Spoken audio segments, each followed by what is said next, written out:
Hello, Philadelphia! I'm Bruce Buffer. It's time for the Anthony Gargano Show! Good morning! Happy... What is today, Wednesday? All across the Delaware Valley. Well, the NFL trade deadline has passed. And it's funny, man. I was just having this conversation with someone in the league. And I literally 3 seconds before we were on the air, I was texting with someone in the league about the deadline and about the Eagles. And I'm very curious to see what you guys think of this. This is the Anthony Gargano Show. And again, we're presented by our friends at Rite Aid, your neighborhood pharmacy. Go to riteaid.com for all your scripts, any last minute things around the house. Rite Aid, your neighborhood pharmacy. So this is interesting.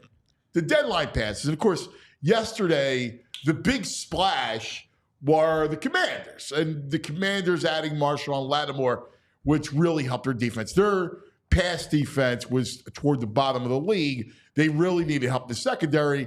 And getting Lattimore, I thought was a big deal. I thought was a smart move by Washington. All right, because it solidified an area of need. So we wondered, would the Eagles go for an end?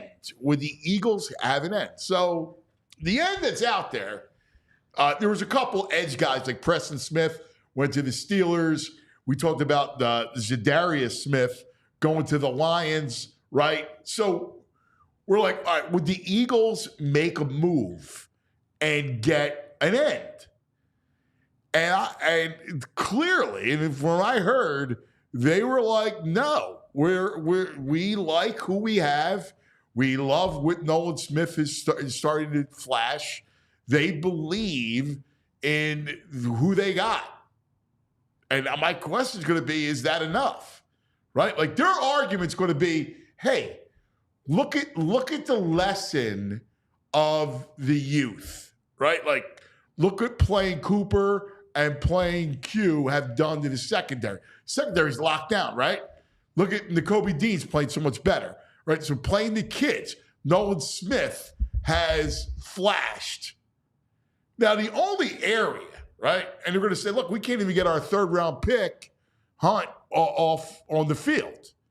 I think he's a project, and I think they know he's a project. So no one's expecting Hunt to be on the field. Do you have enough on the stretch run to get pressure from the front, right? Because, we're looking at the edge. Nobody's got 5 guys. So it comes down to, do you like Huff? Or not, right? I mean, let's face it. You got Sweat, who's been terrific, right? Like he certainly flashed. You got BG in the mix. But really it comes down to Hunt. I mean, it comes down to Huff. And if you can get enough from Huff organically, can you get enough off the edge? Did you want a guy like, I don't know, I mean, let's call it Jadeveon Clowney, right? Did you want a Jadeveon Clowney? The Eagles will probably tell you that he's not their type of player. That scheme-wise, everything else probably doesn't fit with them. So it's an interesting move. I think that they're thrilled and happy with where they're at right now when it comes to their defense. Because, look, you weren't going to add anything offense. I know there was some talk about a running back. I mean, God forbid something happens to Saquon, but that's just about every team. Other than the teams that have a true load share, right? A true time share. Like, you look at, Bijan and Algiers, right? Like, so Bijan's the primary back, but Algiers is a guy that can handle a load, right? He can handle a heavy workload. There are, couple places. I mean, obviously Detroit with, you're talking about Montgomery and then Gibbs. They just complement each other. Now, the Eagles, it's all Barkley. I mean, Gainwell gets his share, and then I actually like Shipley a little bit, and like to see what he's got. But I really wouldn't have been in the market for another back. I don't think they needed another back. if I was going to add anything or upgrade anything, it would be, it would be End.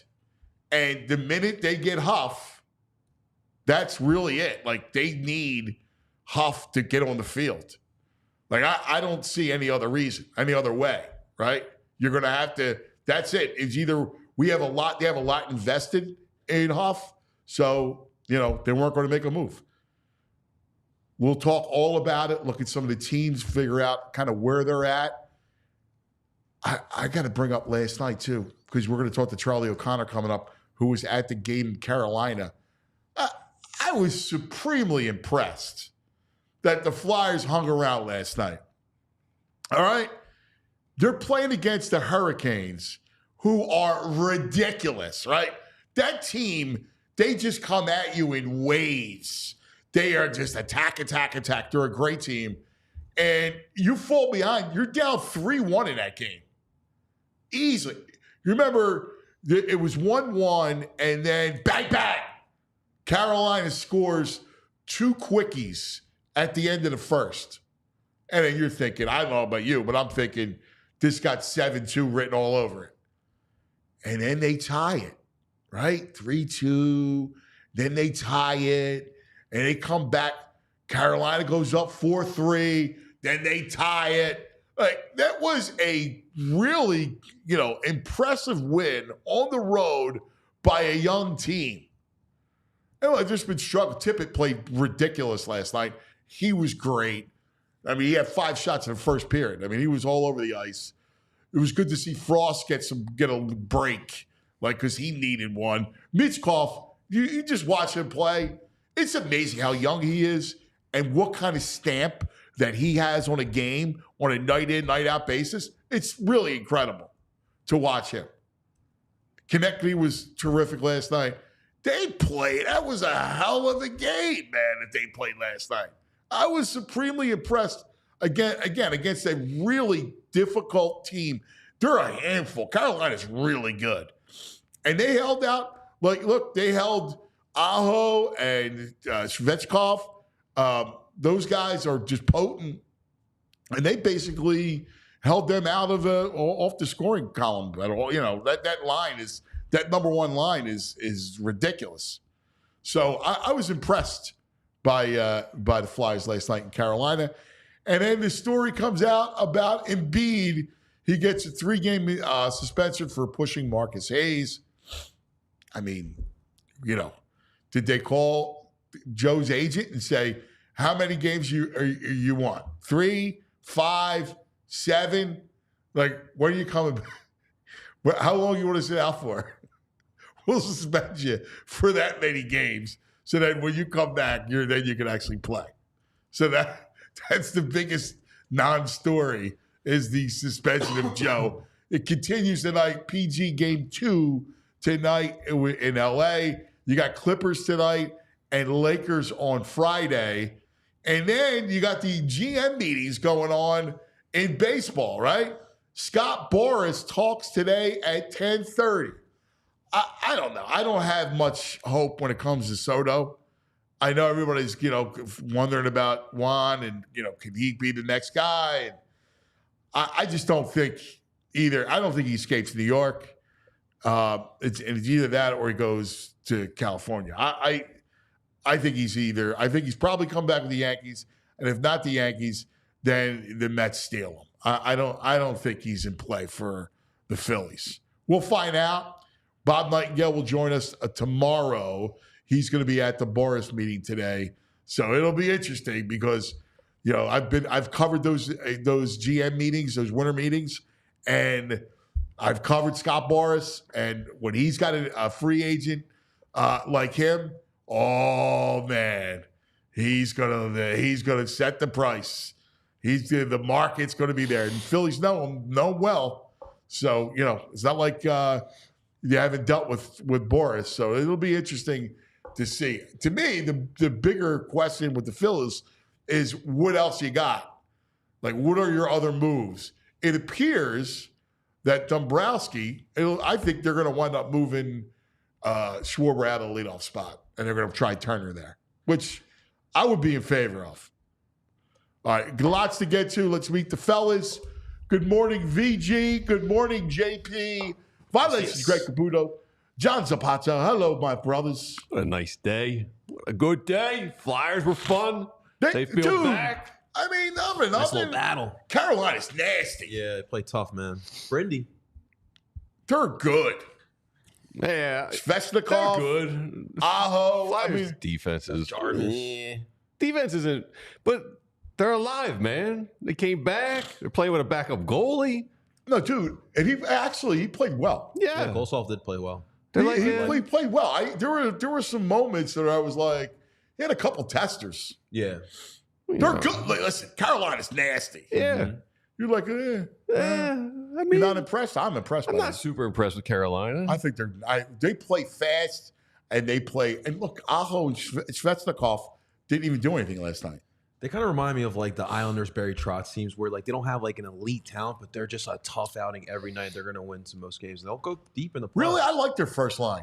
I think their first line is elite. But I mean, if you compare to some of the top lines around the league, I don't know, dude. I'm not saying Carolina. Svechnikov is nasty, man. Aho's nasty. Yeah.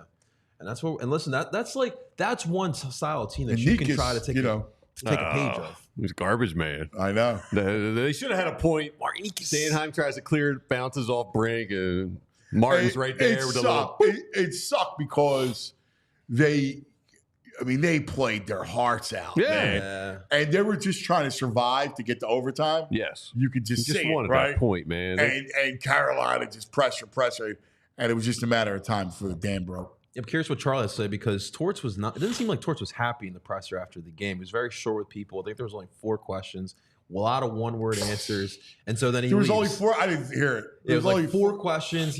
All of them were short answers, and then he's out. That's what I want. Right. I prefer that. Coaches in and out, quick, no drama, no verbal diarrhea, just boom. He's the anti-Nick. It's really is. Dude, right? Yeah. He is the anti-Sirianni. I can take a page out of that. All right, let's talk about the Birds for a second, all right? Because I want to get into this here. It's Dallas week. But let's talk about the deadline, though. Yeah. The deadline is the story today. Do we have to? So, I'll start with you guys because are you guys disappointed? I'm not. I mean, I think. Yeah, I am. Are you? Yeah. Good. Let's hear it. I mean, you see the top teams doing stuff. Eagles aren't. Top teams in the NFC are doing stuff. So there's only one position, right? Like you would. Defense. You need edge rusher. You need edge. Right? Edge. Andrew, right? Edge. Oh, yeah, 100%. All right. That was the only position. I'm not missing anything. Oh. You weren't going to go running back. No, you need a running back. Right? Like I heard all that talk yesterday. It comes down to the edge. Yes. Right? I mean, yeah. I would be okay with another wide receiver just if A.J. Brown's injury lingers, There was some Buda Baker rumblings too, which I wasn't in on. Yeah, I mean, I don't think that was ever real. So I was just having a conversation with someone in the league, literally before we got on the air. And so very familiar with the Eagles situation. And their argument is, what do you want us to do? Admit that Huff stinks and it's a bad signing and get someone. Ding, ding, ding, ding. So, here's the retort to that. We just invested a ton in him right now. Yep. And I can't, in good conscience, give up on him without trying to figure it out. So why did we give him 6 snaps against Jacksonville last week? I'm trying to I got to rework the whole thing and then try them back out there. And I'd say, well, that's great, but you also have BG's one of your most effective edge rushers who's 49, and he's going to be tired in December, and his legs are not going to hold up, and we need some depth. Yeah. Right. And they're going to go, well, again, I can't even play my 3rd round pick. Well, maybe he's not good either. Maybe it's a bad pick and a bad signing. He's a prop. Here's the thing. Here's where I feel, right? Like, I can hear the information, and I go, hey, because truthfully, they're going to go, we weren't in on anybody out there. The Lions were already talking to Zadarius Smith. We're talking about Zadarius Smith for weeks leading up to the minute Hutchinson got hurt. They were in talks trying to get Zadarius Smith. The Eagles were. I'm sure the Eagles will say, "Well, who'd you want?" And I would say, "What about Clowney?" And they're going to say, "He's not our guy. He's not our guy." He's not our system. He's not our kind of guy. I'd like to hear Vic Fangio say he's not his kind of guy. I would love to hear Fangio say, I'm not in on it. Clowney won't fit here. Well, we don't need an uber aggressive, crazy edge rusher. Nah, little office rocker. We remember what Baldy said to us yesterday about him. Again, he's not the pass rusher that you think that's not what he does. But he brings a lot to the table. Do I think he's better than Huff? Yes. Absolutely. Even though he's not the pass rusher he used to be. I mean, Huff's giving you nothing. Yeah. Nothing. Literally nothing. Listen, literally nothing. And that's fine. I mean, make him a project for next year. They're in the middle. You're competitive right now. This conference is available. You got to do something. I am surprised. I think you're surprised that Howie didn't do anything? Yeah. Well, I'll tell you, I don't think that they were in on any. I don't think. From the information I was told, they were not in on anything. Really? I just don't think that's good. I think that they want to give. They believe in the young players, right? And this is where they have an argument. All right. Look what DeJean. Look what Q. Look what Nakobe Dean. By committing to the young players and giving them a chance to play, and I think Nolan Smith's a part of that. Look how it solidified their defense. So we got to wait 2 years for Jalix the way we waited for Nakobe? No. The point is that you're going to go back to playing Huff. You're going to play Nolan Smith. But Huff's not a young player. He's been in the league a few years. I know, but you got to try to fit him in. But Nolan Smith is a guy that they're going to play, and you got Sweat, and you got BG on the other side, and you're going to have to figure out Huff. But Sweat's another thing too. It comes back to Huff, right? All roads lead back to Huff in that they're going to say, "Hey, we already invested in this. We have to figure this out." Here's what they're saying internally: "Yo, we invested in Huff. Everybody, all the talking heads said we overpaid for him because he's a third down specialist. We're going to look like idiots if we go out and get an edge rusher right now. And let's save face and just ride with what we got and see what happens." And how much is it to that? I mean, the Jahan Dotson trade at the beginning of the year. I mean, you gave up some significant assets to go get him. Yeah, they have assets. I'm not worried about that. They remember they have the Saints pick coming up. I don't think it's the asset. I think it's more obviously what VG saying. I think that comes into play. I also think it's look, we believe in the player. I think the front. I think Howie. I think the front office believes in the player. And it's about having the player translate on the field. I just don't see it because, I mean, every one of these defensive ends, there's a stipulation. BG with his age. I mean, Josh Sweat, he's been great, but he has his pockets of inconsistency. We just talked about Nolan Smith and Bryce Huff. I just feel, how can you feel comfortable with the edge rush position after yesterday? We're 8 games in. We see nothing out of Huff. Exactly. Nothing. You're 8 games in. Right. Mike Mamula was all pro compared to Huff. Right. Man. Right. But it's 8 games into a significant deal. Yeah. You got to fit. You still have to figure it out.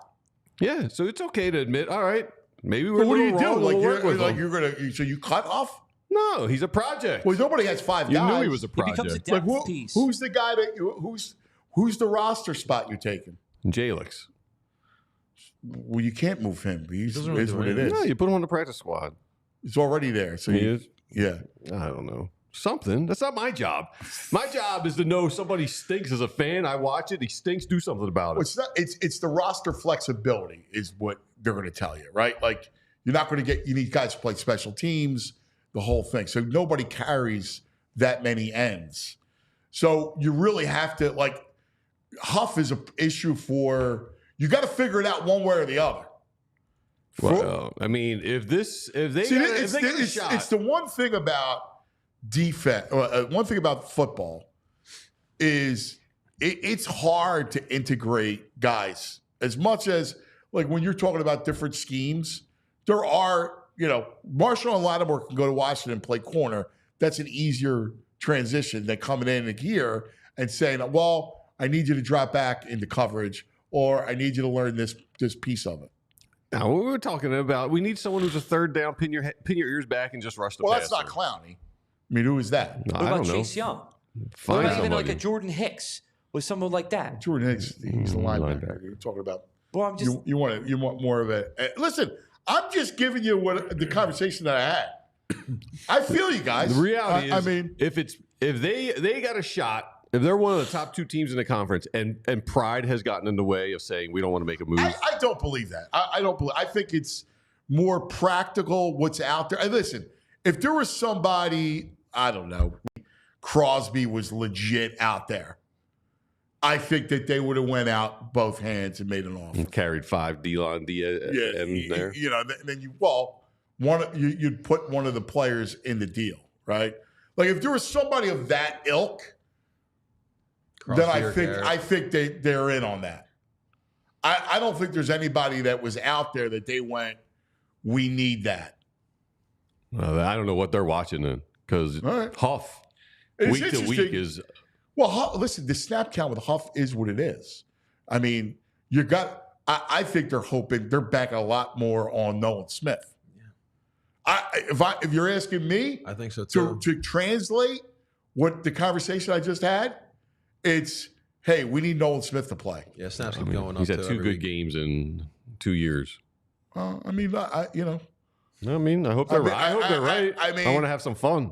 You know, listen. The question there is, hey, I finally see some growth out of them.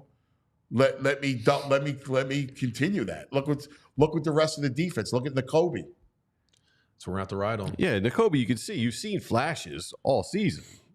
I mean, I hope they're right. You know, we want to have a good time. We want to roll through this division. I think it's a fascinating conversation. I mean, everyone was blown away. Everyone's like, "Oh, Howie's going to do something. Howie always does something. Howie always does something." Maybe it's a good thing. Maybe because you don't bring somebody in who doesn't know the system already. They have to come in. They have to acclimate to it. Maybe you're seeing these young guys. They're performing each and every week. They're getting better. They're getting stronger. Maybe it's just a way for them to be, to really build into this thing that they have. You know.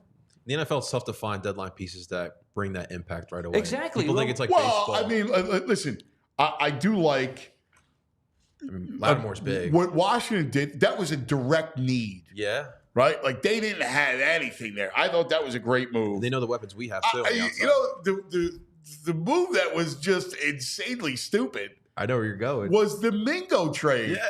Like, what? Like, you're going to double down, trade a 4th-round pick, double down on a season for what? Well, you got Cooper Rush playing the next 3 games? Everybody's killing their next 3 games are the Eagles, the Texans, and the Commanders.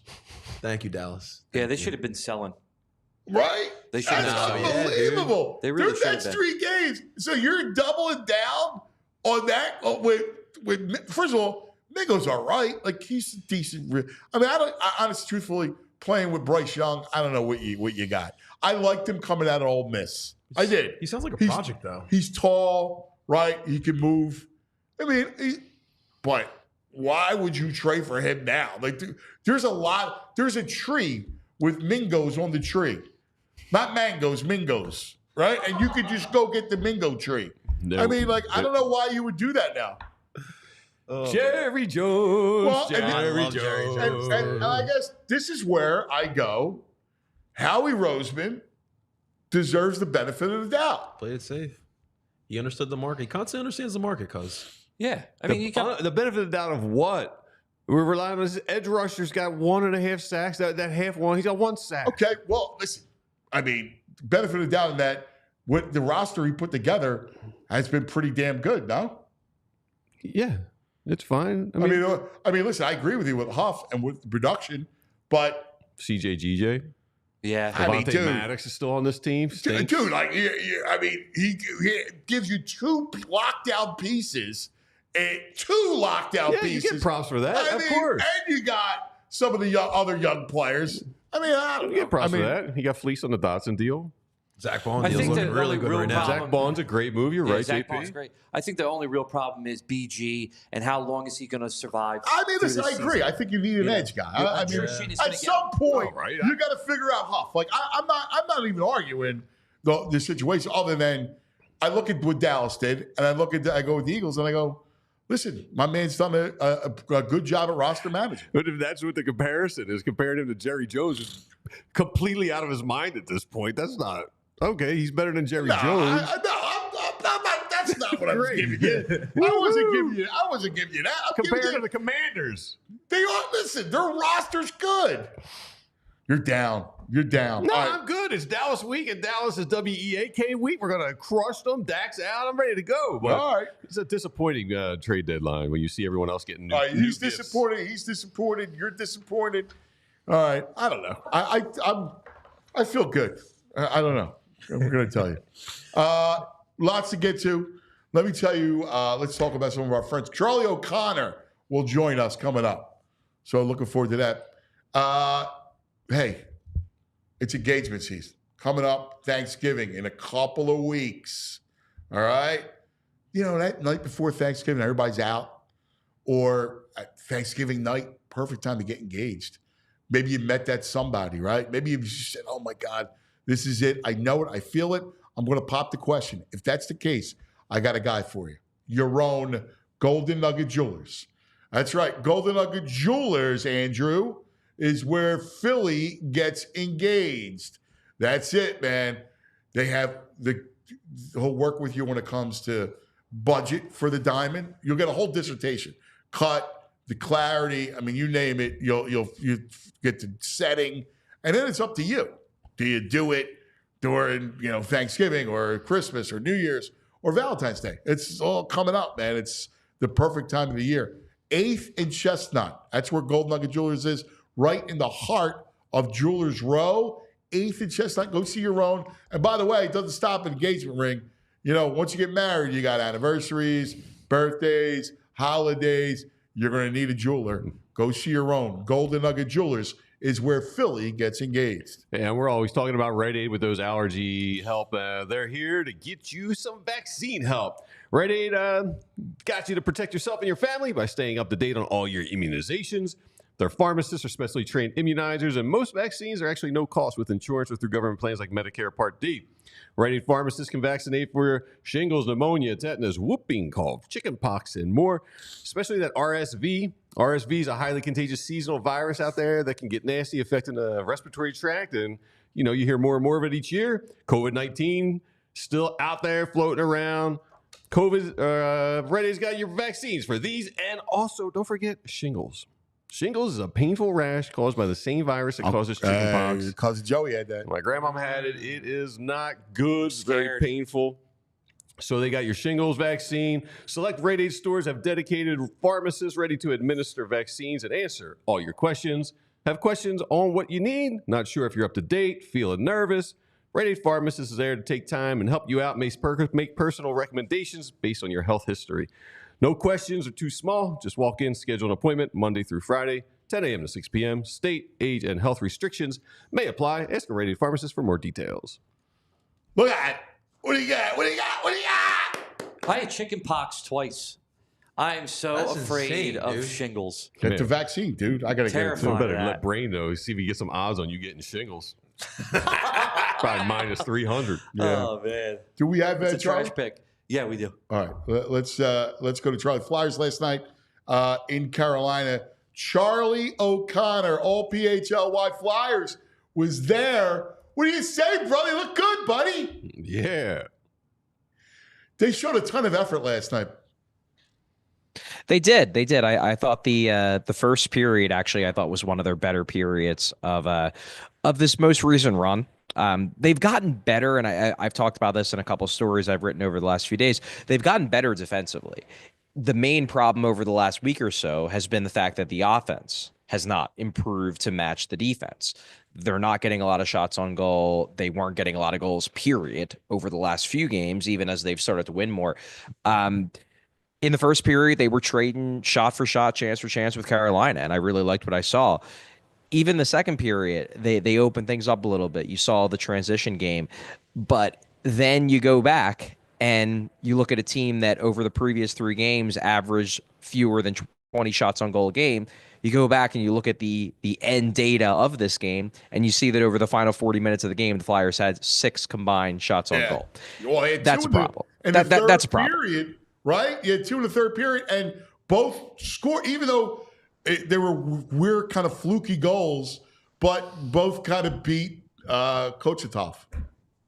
Yeah, and that's great. You need to get goals, obviously. Obviously, the name of the game is goals. It was great to see that Morgan Frost finally got on the board. He's been, snake bitten, slumping. Owen Tippett had a big goal in the second period. So those are big things for the long term. Hopefully, those guys start feeling a little bit better. But to me, the big continued problem here is you're not going to score like this game. Yeah, they got what, 2 goals on 6 shots in the final, whatever. That's not going to happen. Like you need to be averaging, 28, 29, 30 plus shots to be a regular winning team. And right now the Flyers are averaging, again, over the last 4 games, fewer than 20 shots on goal a game. That's a major problem. It was weird last year. They were a team that shot a lot. Yeah. Last year, but the quality wasn't there.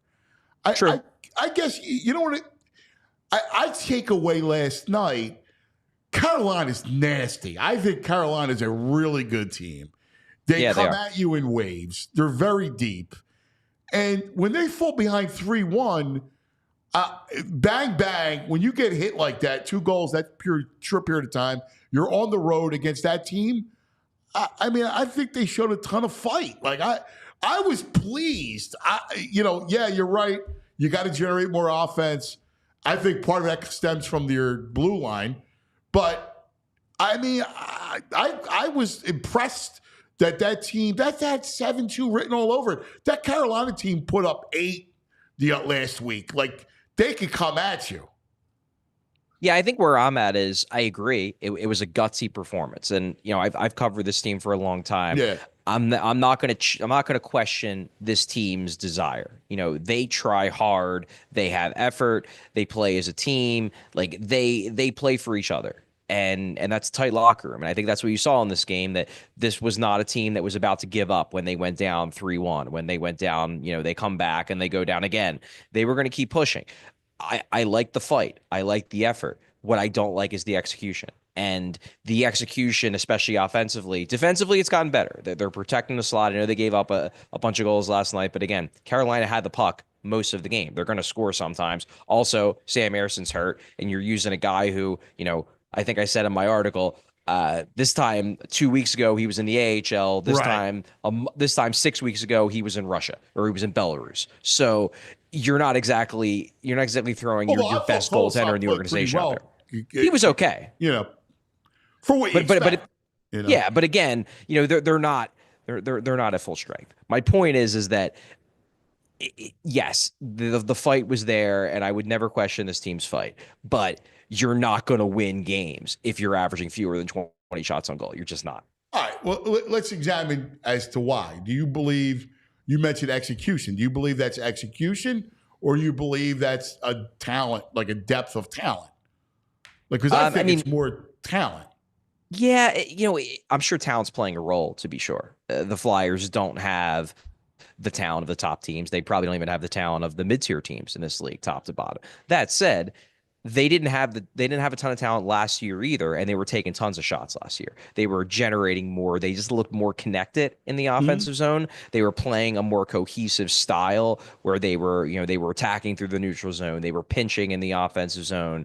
They were firing shots from all angles. They just looked like a more cohesive unit.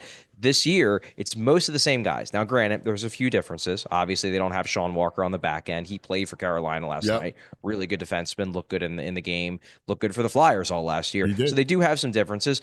But by the same token, Flyers have Mishkov this year. Mishkov is more offensively skilled than anybody they had on the team last year, yet they're having more trouble creating shots, chances, and goals this season. That's concerning to me.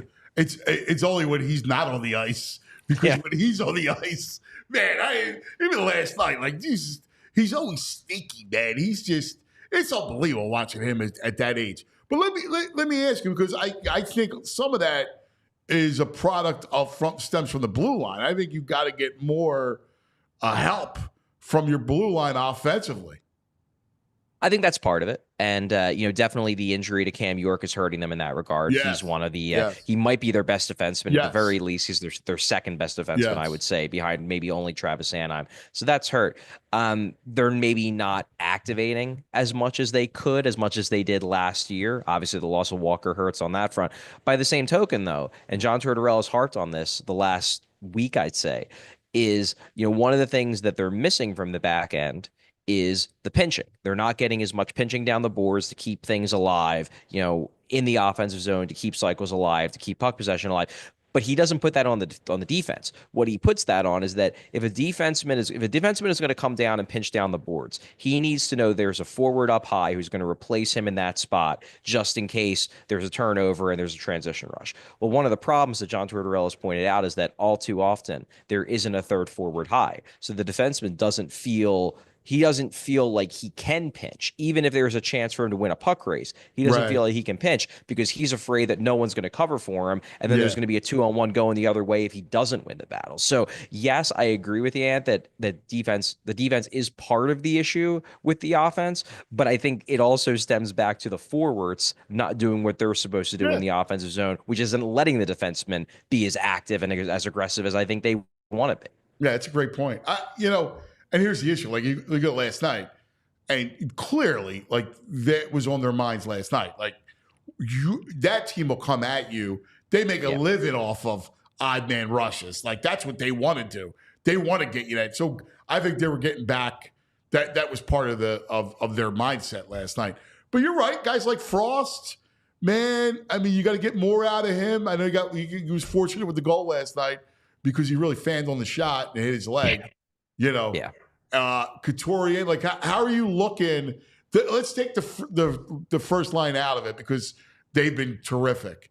How are you looking at the rest of them?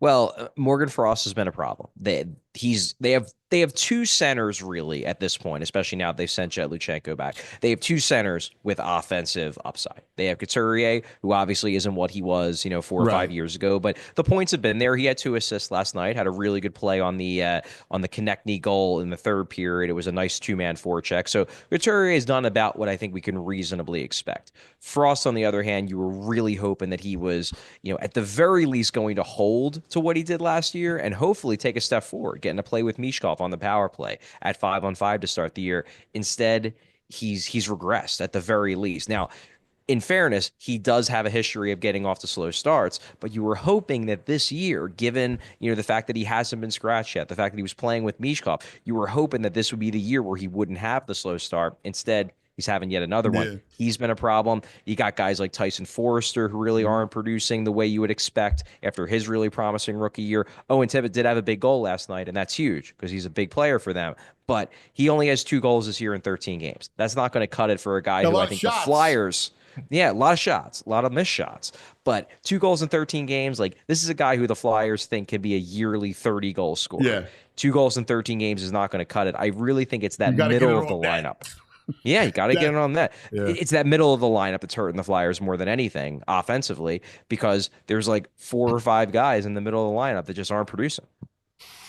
Hey, Charlie, there wasn't a lot of Michkov in the second half of the game last night. Any idea why?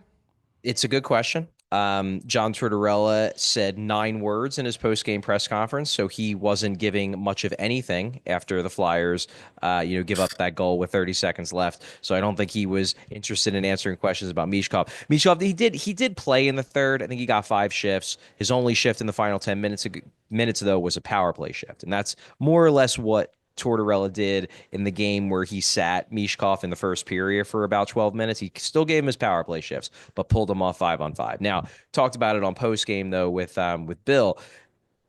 It's unclear whether there was a specific mistake by Mishkov that ticked off Tortorella, or, and this is very possible, one thing John Tortorella does, which a lot of coaches do, is they shorten the bench late in games when it's close, and they'll go with the guys who they feel like are performing the best. Well, Tortorella shortened the bench in the third period yesterday. He pulled Lawton, Mishkov, and Delorier out of the rotation. It could have just been that Tortorella didn't think that Mishkov was playing all that well. Hey, Charlie, we got can this play well with the team around? You got a 6-on-5 opportunity, and you're leaving Mishkov on the bench. It's a fair point. It's a fair point. That's what makes you think that he was trying to send a message to Mishkov that for whatever reason he wasn't happy with what he saw. Hey, Charlie, you know me. I love that fourth line that Torts loves. Paling, Cates, and Hathaway. Any updates on the Paling groin injury? No, but based on what John Tortorella said yesterday, it's not just an injury. Okay. John Tortorella basically said that he's not only a little banged up, so he's not on the trip, to be clear. He's also dealing with a personal matter. Tortorella said it has something to do with Paling's family. So that's a situation where, he's probably dealing with a nagging injury, and they're giving him a chance to kind of recuperate while he's dealing with personal issues. So hopefully everything's okay with him. Charlie, they're blocking shots at astronomical numbers right now, it feels like. I think that's part of the Torch system, and he likes that. Yeah. Can you survive that without injuries? And does that curtail them on the offensive side, that they're so worried about defensively compacting and blocking these shots? It's a fascinating question. It's one I've asked John Tortorella a couple times over the last week, and the second time he kind of snapped at me. He's like, "You keep pushing this narrative. That's not. I don't buy it." Tortorella doesn't think so. Tortorella thinks that they can play this well defensively, and they mostly have, aside from yesterday when they gave up 5 goals. They've been collapsing the middle really well, as you said, blocking a lot of shots. Tortorella doesn't think there's a connection. I mostly agree with him, although I do think that there probably are some times where they are being less aggressive to try to clean things up defensively. But I do think that there is a way where they can block shots, because look, regardless of whether it's an injury risk or not, they're going to keep blocking shots. That's just what John Tortorella teams do. And, if a guy gets hurt because he blocks a shot, John Tortorella looks at it and says, you know what, that's the cost of doing it. Whatever. Like, you could agree with it or not, but that's the way he looks at it. That's the way he looks at it. 1968. Oh, that's clear. Hey, dude, what do you think the plan is with Jet? Like, because I agree with it. I think they miss him. They miss that energy. Yeah, well, there's no way they can get him back now. I mean, Yeah. maybe at the end of his junior season, he could get some time in the AHL. They could bring him back up, but his junior team, whatever that team is, right now he's playing for Guelph. Guelph looks real bad, so there's a good chance he's going to get traded to a better team at some point. They would have to wait until after that team is out of the playoffs. And if he gets traded to a real good team, they might be playing through the end of the Flyers season. I think the plan with Jet is, if he has a good camp next year, he's going to be on the team. Right. I think that's what they're looking at. I just kind of I missed. I don't know. There was a spark. I don't know. Maybe it's because I was looking for it, but he's a fast player, and he's got a lot of upside. I'm excited about Jet. I do think, though, that for the long term, sending him back to juniors was the better move. Yeah. And Charlie, can you give me any insight on Hagen's Boston College? Supposed to be the top player taking a center. Should we be horrible for Hagens this year? And we'll survive that. I'll be honest with you. I get why fans are already turning to that level. I have done -0 draft research, so I'll get there. But my focus is entirely on the Flyers. Horrible for Hagens. Charlie, you're the best, buddy. Great stuff. What time are you on today? 4 p.m. 4 p.m. Nice. My man, he's just on top of it. Yeah, I love it when Charlie's on. You are fantastic, bro. Thank you for everything. All right, thanks, guys. Charlie O'Connor, all PHLY Flyers. Horrible for Hagens. Are we really there? How long did it take for you to come up with that one, VJ? Well, we have suck for Simmons. Yeah. All right. Winners for Wiggins. What else did we do? There was a million. I mean, when you see they're so desperate for centers in the top draft picks of center. Listen, I get it. But I'm not there yet. Like I'm down, But I want to see kind of what I just want to kind of I guess my expectation was last night. Like that's my expectation. Yeah, I'm good with last night. Yeah. And you lose. I'm all right. You lose, that's fine. It's better draft pick. But this screwing around with bench and Mishko, I mean, this guy's got to move. He's got to move on. This is where I agree with you. Like, I don't play games with the kid. No. I know he feels like, Tortorella is just about, I'm gonna. It's his style. You're a big kid with all the fanfare. We're gonna knock you down. Yeah, that's how you do it. You develop. That's not how you do it anymore. Well, okay. Well, that's how he does it. You develop. That's how the Torta rolls. The NHL, Doc Rivers, he's got his one way. He worked 20 years ago. He's going to keep with it. Well, Halloween, he handled it right. So in the first period, he benched him for a couple shifts, coached him up, then he puts him back out there. Was fine. Obviously, last night, way too long. You could have used his offensive production. Yeah, I didn't like that last night. Now, I understand more than you do because you are completely new age. I have a little bit of old school. Listen, if you and Skeeves are on the ice. Like, I as a time, you see how kids young, I coach, you coach young kids. Yeah. Sometimes they need that stuff. There like is. you can't completely take But him. for the amount, I'm saying, you and Skeeves are on the ice. We got a rally going. We're doing a 6-5 advantage. JP's our phenom kid, and he's not going to put him out to help us? I know. That doesn't sit well with the rest of the locker room. Listen, I get it. I do. But my only point is, you got to have leeway to be, as a coach, to be able to handle a young player and bring him along. There's been no stories about Michkov being like a lazy worker or anything. He's the franchise. Right. There's not going to be, but there's little things that you're going to keep in, that you're going to see as a coach that nobody else is going to see. And you take them to the side and you work on that in practice. You don't bench them on a team. Listen, I hear you, and I'm not really arguing with you about the 6-on-5 because I feel the same way. However, you also you don't know what's going on. You're not there every day. You're not inside it. You got a feel for it. You coach kids. There's a feel. You have a feel for kids. Sometimes you need to do certain things. He's our little jewel. He needs to be protected from the coach. Yes, from the coach. Junk for Joel. It was another good one. What was it? Junk for Joel? I just made No, we were winning like junk for Joel. No, it was something else. All right, I was making one up. Oh yeah, that's no good. By the way, Bet Parks Sportsbook Casino app, download it. All right, let's talk to the ambassador, my man, the Brain. Brain. Red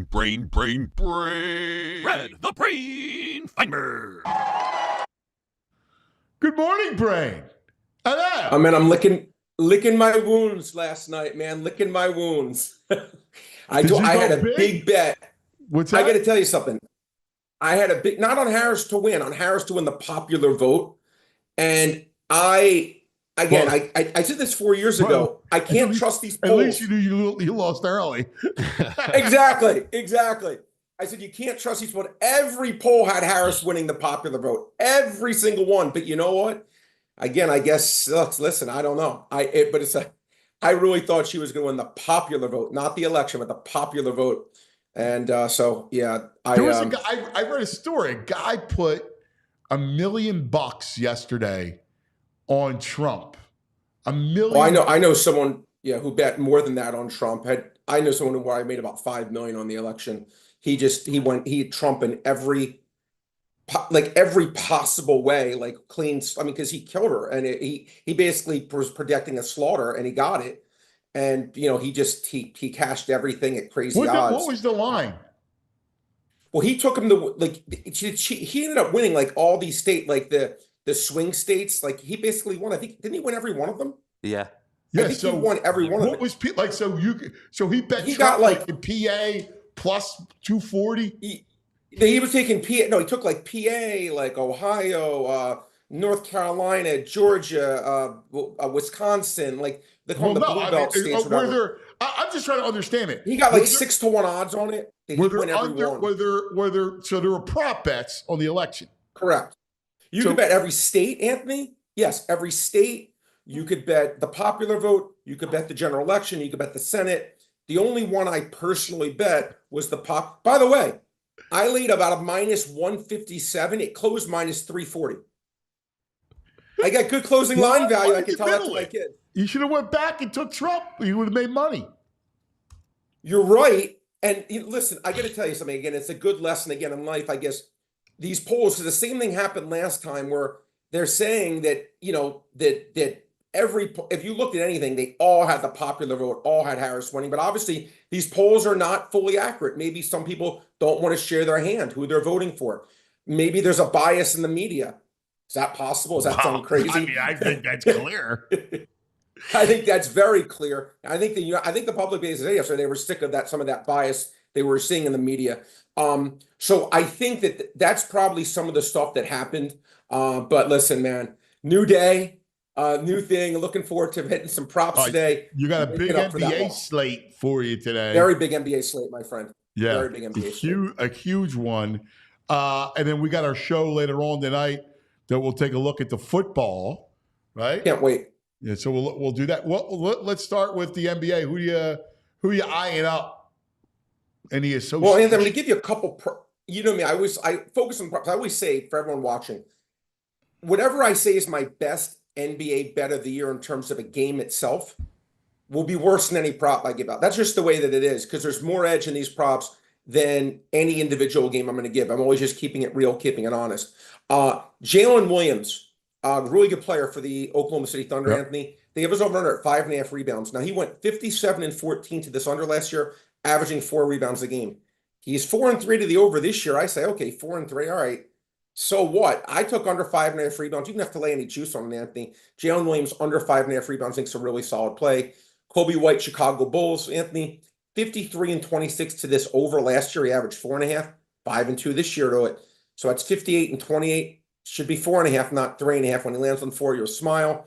And then Russell Westbrook, Anthony, not as much data on this one in the sense that he switched teams or whatnot, but they made his over-under for assist night for a banged-up Nuggets team at 7.5 assists. I think it's too high. Jokic is still the main assist guy there.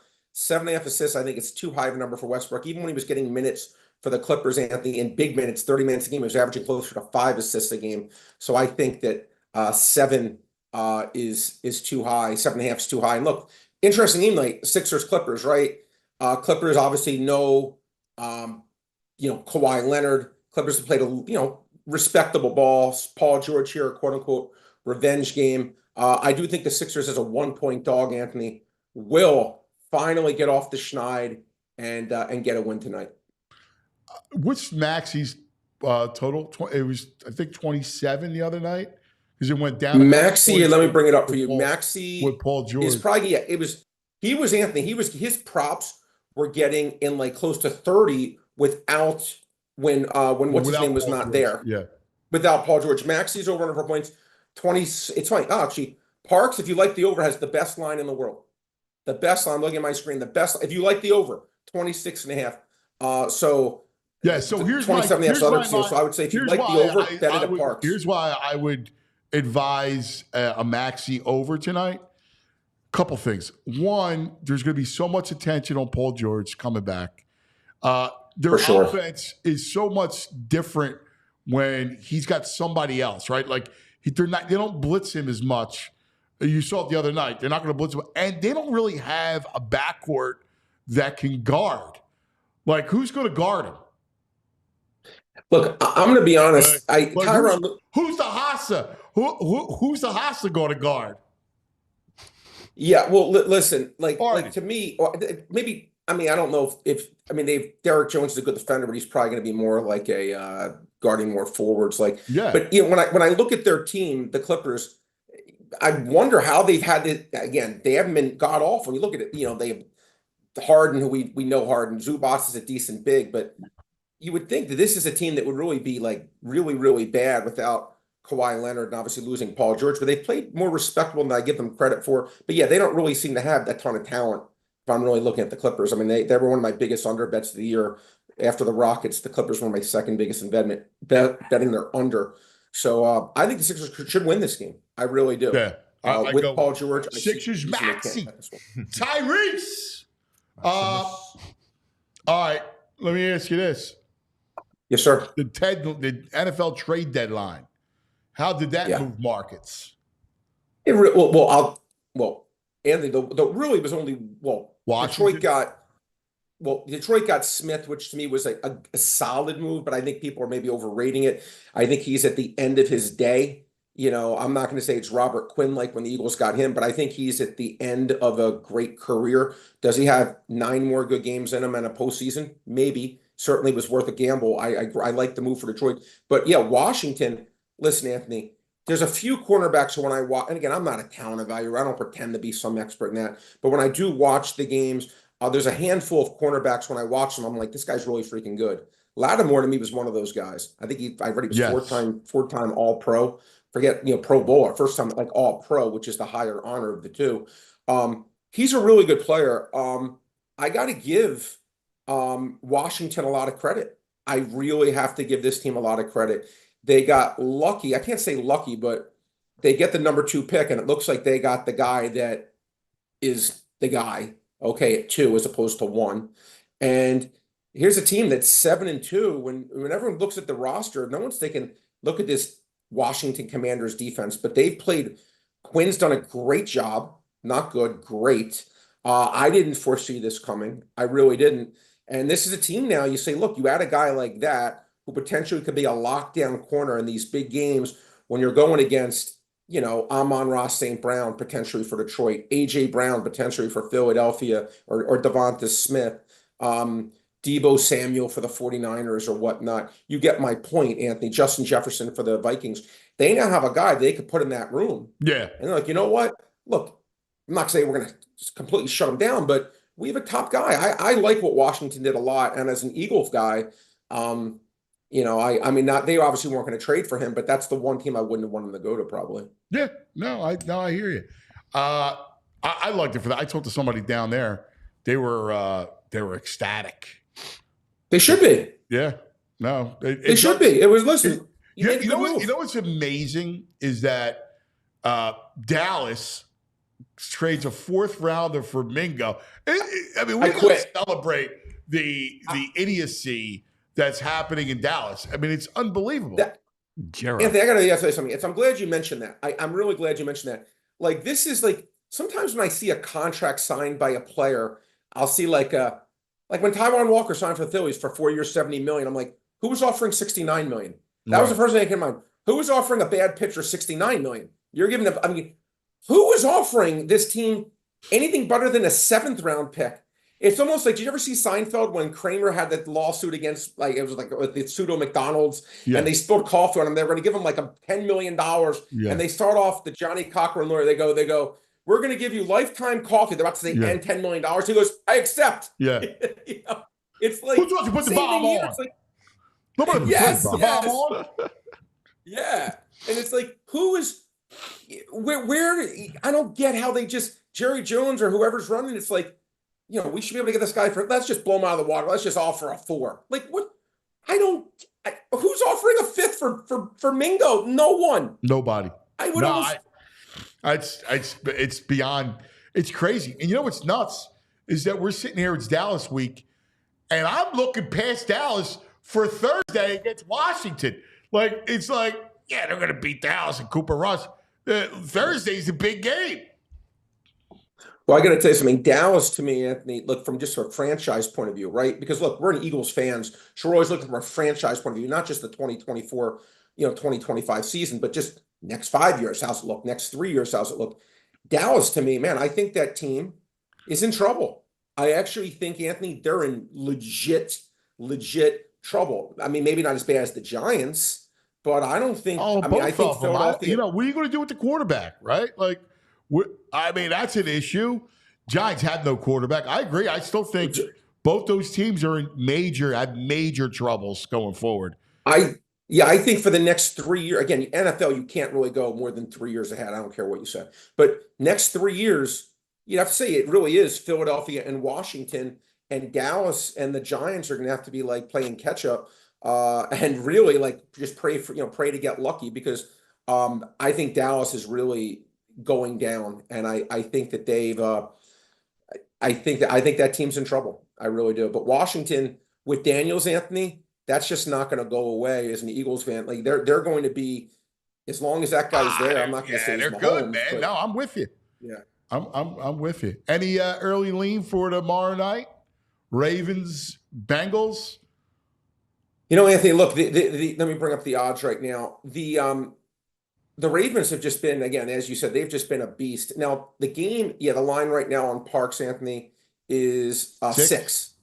And that's a I watched that first game, and really, Bengals should have won that game, Anthony. They did everything except win. They could not win a game they absolutely had. But to me, Baltimore at home, that's the only sort of look. As much as I love Burrow, he's one of my all-time favorite players. Don't know T. Higgins' status yet. I just think that I don't trust this Bengals team. To me, is a Dr. Jekyll, Mr. Hyde team. We'll watch them look great one week. It's interesting. They played their best games except against the Eagles, against the Chiefs and against the Ravens, and 2 losses. But this is the team that's 3-4 or 4-5 or 4-4. They've been very erratic. Baltimore's the team I trust far more of these two teams. I don't think Cincinnati's been able to get any stops. Yeah, I and agree. now the over under this game's gone way up for what it was the first time these teams played. Only way I can look, Anthony, easy side for me is the Ravens. They're just I too. agree. This team's so good offensively. They're Ravens. like Coors Field. I agree. I'm with you. Brain, we'll see you tonight as we take a look at the entire football card over the weekend. We'll get into college football, and the playoffs are out, too. That'll be fun. I love that. Look forward to it, buddy. Yeah, it'll be fun. Thanks, buddy. Were you surprised last night? Were you surprised BYU was 4, Anthony? Yeah. I mean, they have to be only because of the conference, right? Right.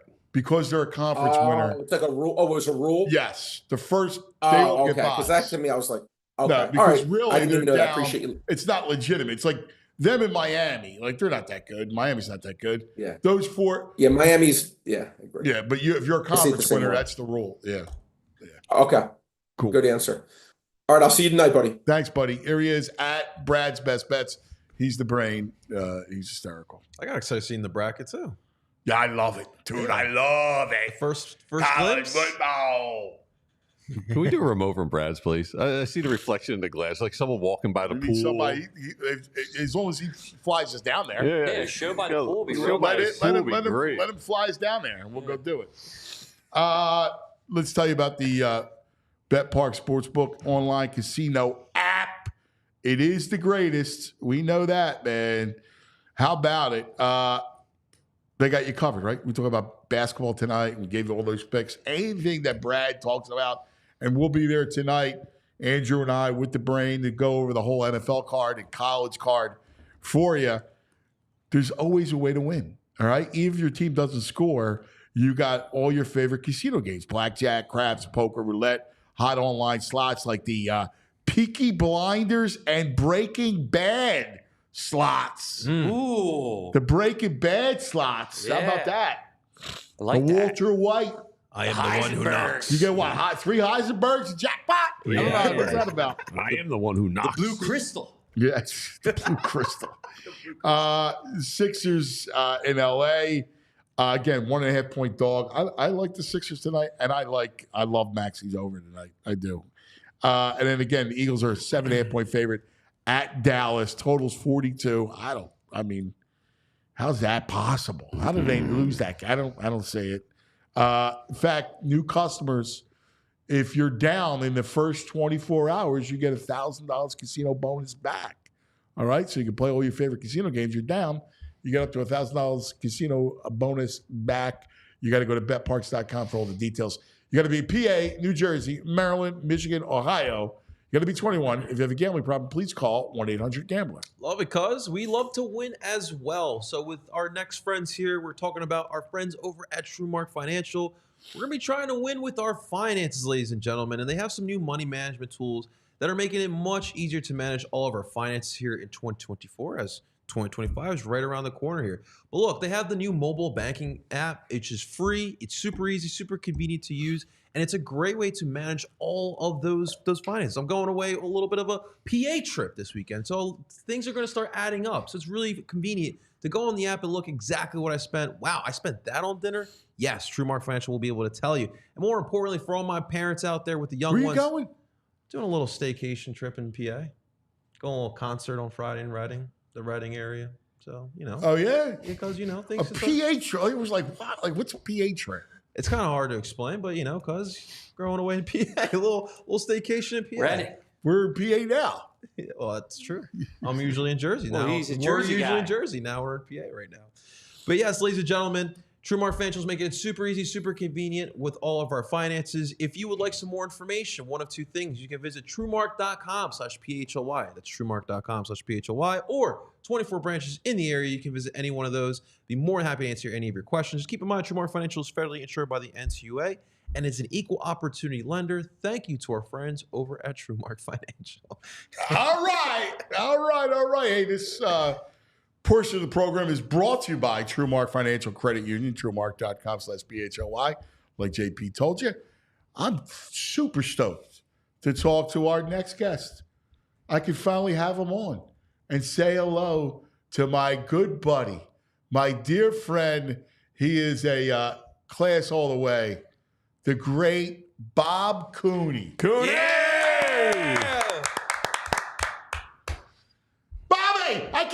you? Oh, he's muted. Unmute yourself. There you go. There you go. What's up, boys? What's up, Bobby? You looking good, buddy? Doing today? All good? All good. How about you? I'm doing great, man. Just swimming. That's all we can do, right? Listen, we swim with the best of them, bud. You know that, my brother. Right. That's right. We got to do what we got to do. Yeah. Well, it's great to have you. And how many mornings you and I? Not enough. How about that, Ann? Not enough. 4.5 years, 4 years, something like that. Yep. But yeah, it was great. You were instrumental in me getting into the radio business, which I'm forever thankful for you. Which I apologize for. No, all good. But yeah, hopefully got some good things coming up. So I'll let everybody know when I can. That's right, brother. That's right. Hey, let's catch up. Let's talk Sixers. Big picture, Embiid, the suspension come down last night.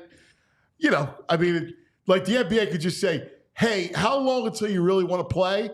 So you want it 3? You want it 5? You want it 7? You tell us the suspension number. Yeah, you know, the other day I said I thought it was going to be at least a couple of games. He had to get suspended. You can't do that. We all know that. The Professional Basketball Writers Association, I'm sure, right away was in touch with the NBA. There has to be retribution. That's probably what their mantra was with that. 3 games sounds about right. I mean, you can't do that. As you know, Ann, and, you know, we've all gotten in arguments with players and coaches and GMs. You don't cross that line. You know, you take it into a private room or you have it out or it's a phone call, whatever it is. But, you know, as I said, I don't know why the Sixers allowed those two to be in the same room. You know, did the team put out, hey, let's have a one-on-one, and they couldn't get it done? And their first meeting was that.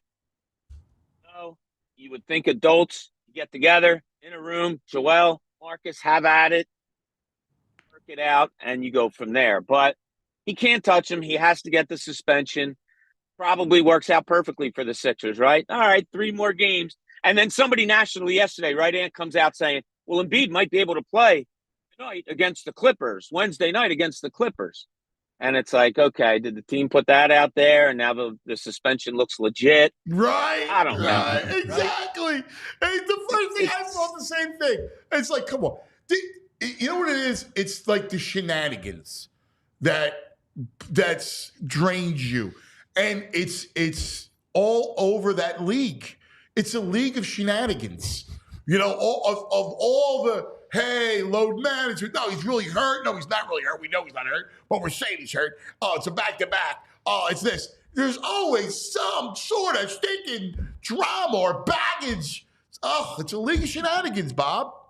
It is. And, you know, it all started it all started with San Antonio, right? Back in the day when Greg Popovich turned to Brett Brown and they were about to play Miami, and he said, I want you to take Duncan, I want you to take Ginobili, and I want you to take Parker.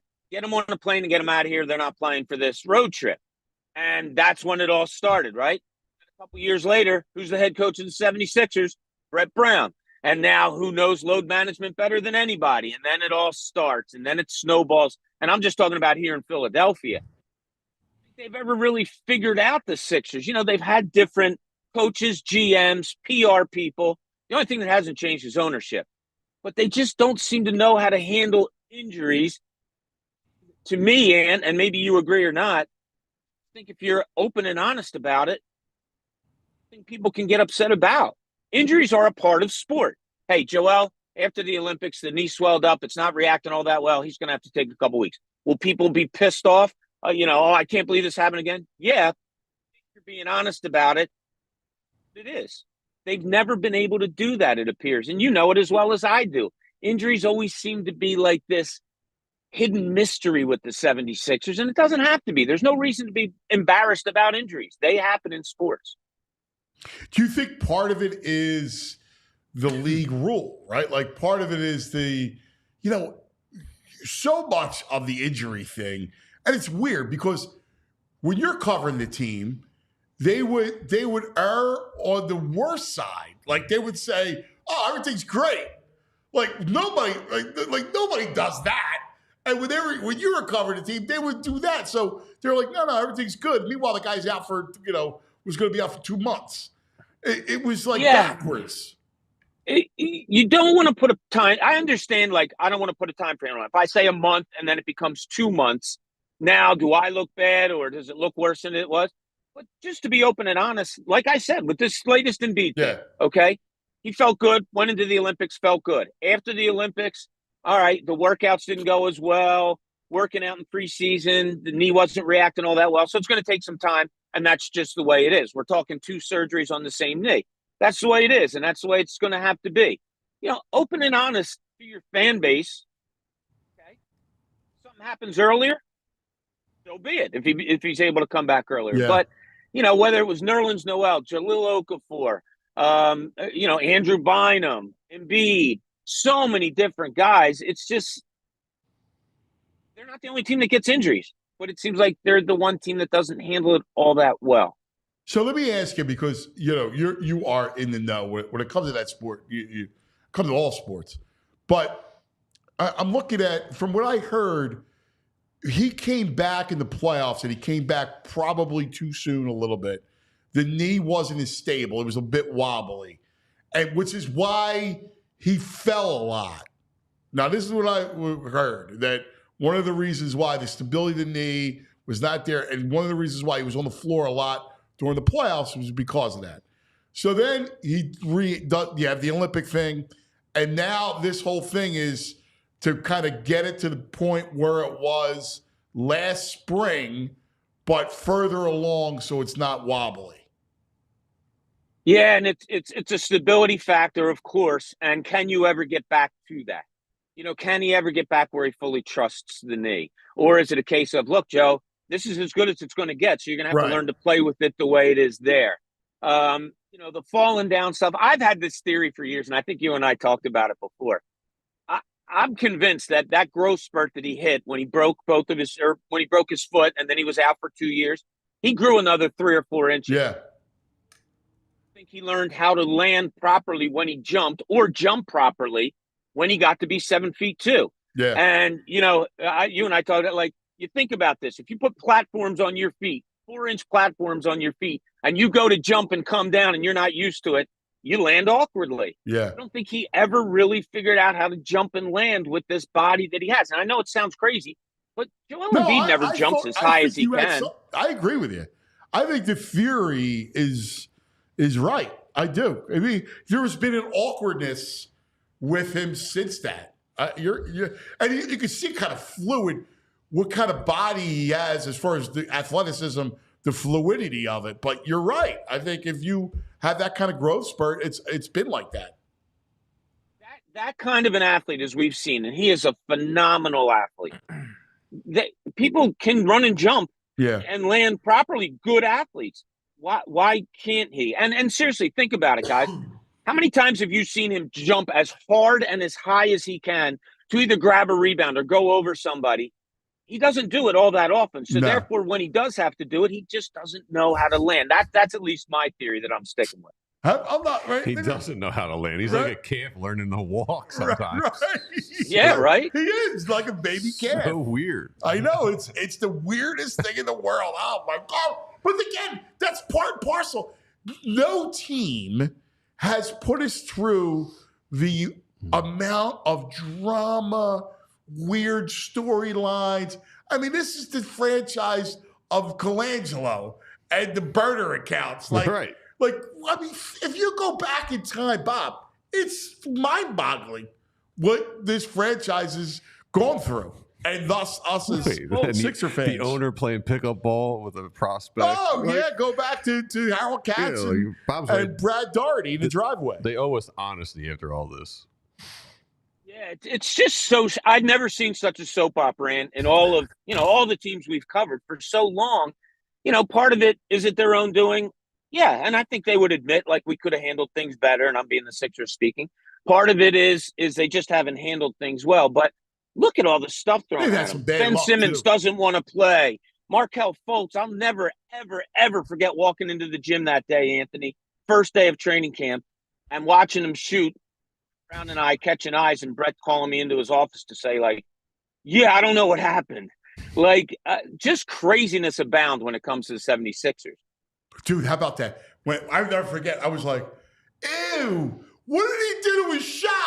Like, what first round pick, like a big pick like that, right? Number 1 pick. He changed his shot, and it was the ugliest looking shot on the planet.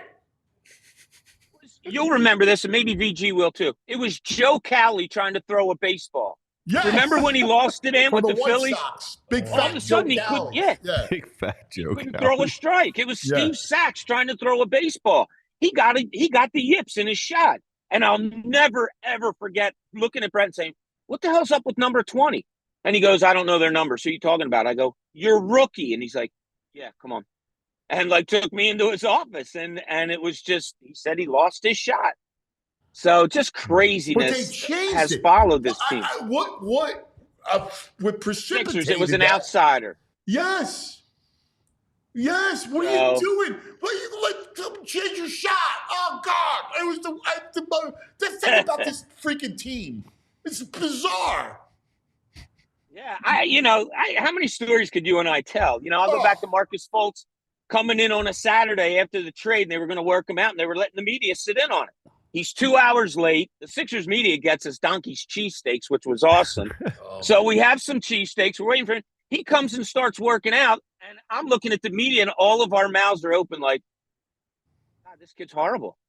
And Brett Brown sitting in a chair, and the kid's shooting with the assistants and running, and Brett going, all right, that's it.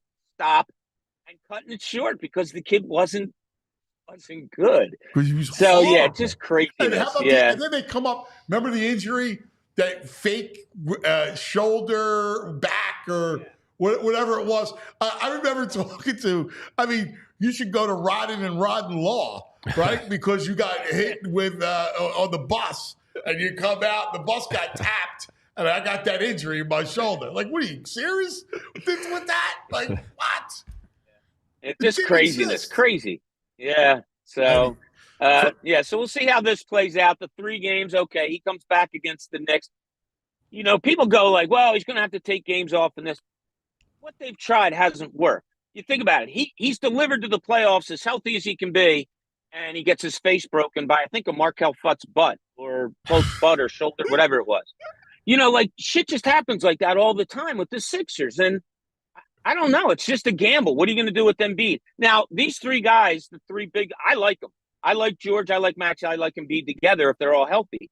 They also have to learn how to play with each other. Now you're going to, maybe go into a playoff where it's like, well, they only played 25 games with each other this year.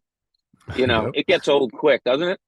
It does. And it's a shame because, listen, I'm curious how the role players need to find themselves too. There's a lot of guys, right?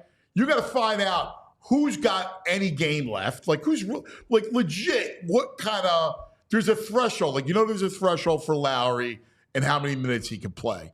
You got to say, all right, well, what am I going to get from Reggie Jackson, right? Like, what am I going to get from, how do I use Martin? What about Yabusele, right? Like, you're going to have to figure all the role players out around the big 3.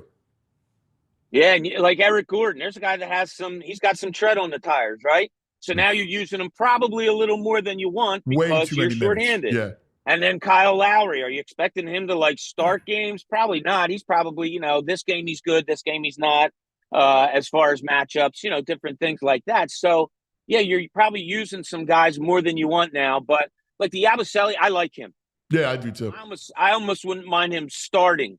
And because I'm not all in on Caleb Martin and what's his face? Oubre starting. Not that I don't want Oubre to get starter minutes. I want him to play 30 minutes a game. But, I don't know if I want to throw everybody out there as starters and then your bench, it's like, well, can you get some sparks somehow? So that's something that Nick Nurse is probably going through in his mind also. But he's got to wait for everybody to get healthy and see, what it looks like when George and Embiid are on the floor at the same time. Yeah, I like Oubre off the bench. I'm with you. You see, me and you are the same, right? Here's the thing. He's not a good enough basketball player to start, all right, in what he does. But he can score. Like, the one thing you do is, like, he's got a nose for the ball. He'll score. He can score. Legit. To me, that to me is a guy I went off the bench playing against second units. He's not – his IQ and his defense is not in a playoff, not a playoff starter. Yeah, so that's an energy thing, right? That's an energy second unit. Where do I need an upstart here? Now, like I said, I would still play him starter minutes, but, maybe coming off the bench is something, in the first quarter, in the third quarter, yes, and maybe rides it out. That's something that I'm interested in. Yeah. Yeah, I'm with you. Like, to me, listen, I agree with you, Yabusele. Yabusele's game, and he plays the game smart, too. Like, he doesn't force shots. Look at his threes. He only takes threes that are where he lines them up. He's got wide open threes. He's got that extra tick. He's a smart player. And so I heard PJ Tucker's name brought up some point today. He's that younger, much cheaper, and much bigger. Yeah. I mean, like, he's that guy that'll give you the toughness, that'll get a good offensive rebound. As you said, wide open threes. He's not forcing them. He's just shooting wide open threes. I do like that kid. He's intriguing to me. I like him a lot. Yeah, me too. We do. My brother, so good to catch up with you. The first of many, many more. Uncle Frank says hello, by the way. Uncle Frank, I miss him. I miss everybody. It's good. I was in there the other day. It was good to see you guys. BJ, PJ, everything, everything about you guys is great over there. So keep it up. Bob, how about that big 5-star Monday night? Yeah, it was funny. I was going to go over to LaSalle, but I thought it might be a sellout. I saw that there were some seats available there, but the gym looks great. St. Joe's struggled a little bit with Navy, but they came back and won. Penn struggled mightily with NJIT, but came back and won. We won't talk about that. I'll see you Thursday. You gonna be at the Palestra Thursday? We got Thursday. Penn opener. Check the schedule. Not that it's real crowded. He's a big Penn guy. He's Mr. Penn. He's a big Quaker guy. I know he is. Yeah, my favorite coach in the city. Hey. College. Best. He is the best. A very good friend of mine for many, many years. Love Stevie Donahue. My brother, we love you, pal. First of many more. Because you're the best. Thanks, buddy. I appreciate you guys, and I'll talk to you soon. Bob Cooney, baby. Love Bob. He's a decent human being, Bob Cooney. Great. He's a great dude. But we love Bobby. Yeah. Big Bob Cooney fans. All right. Couple things to talk to you about. And then we go to Zachariah to throw out the Eagles stuff. And we'll talk about what's going on with the NFL trade deadline. And we'll get into it with Zachariah coming up next. But let's talk about, Parks Casino. I got a new update. Uh-oh. Let's see what's going on. Let me get it up here. Update. Yeah, that's right. We love talking about Parks Casino. We'll be there tonight, Andrew and I. Yeah, we will. That's it, right, buddy? Bamboo House, here we come. Big bowl of noodles. We love the noodles, man. I don't know why do noodles excite us. It's the greatest thing in the world. I'm with you, cuz. Other than pizza, the noodles, man, the soup, man, it's the greatest. This time of the year. Hey, the Excite Center is at Parks Casino is the place to be. We're going to tell you about all the acts that are there. Pennsylvania's #1 casino right in the Philadelphia suburbs of Ben Salem. Street Road exit off at 95 and the PA Turnpike.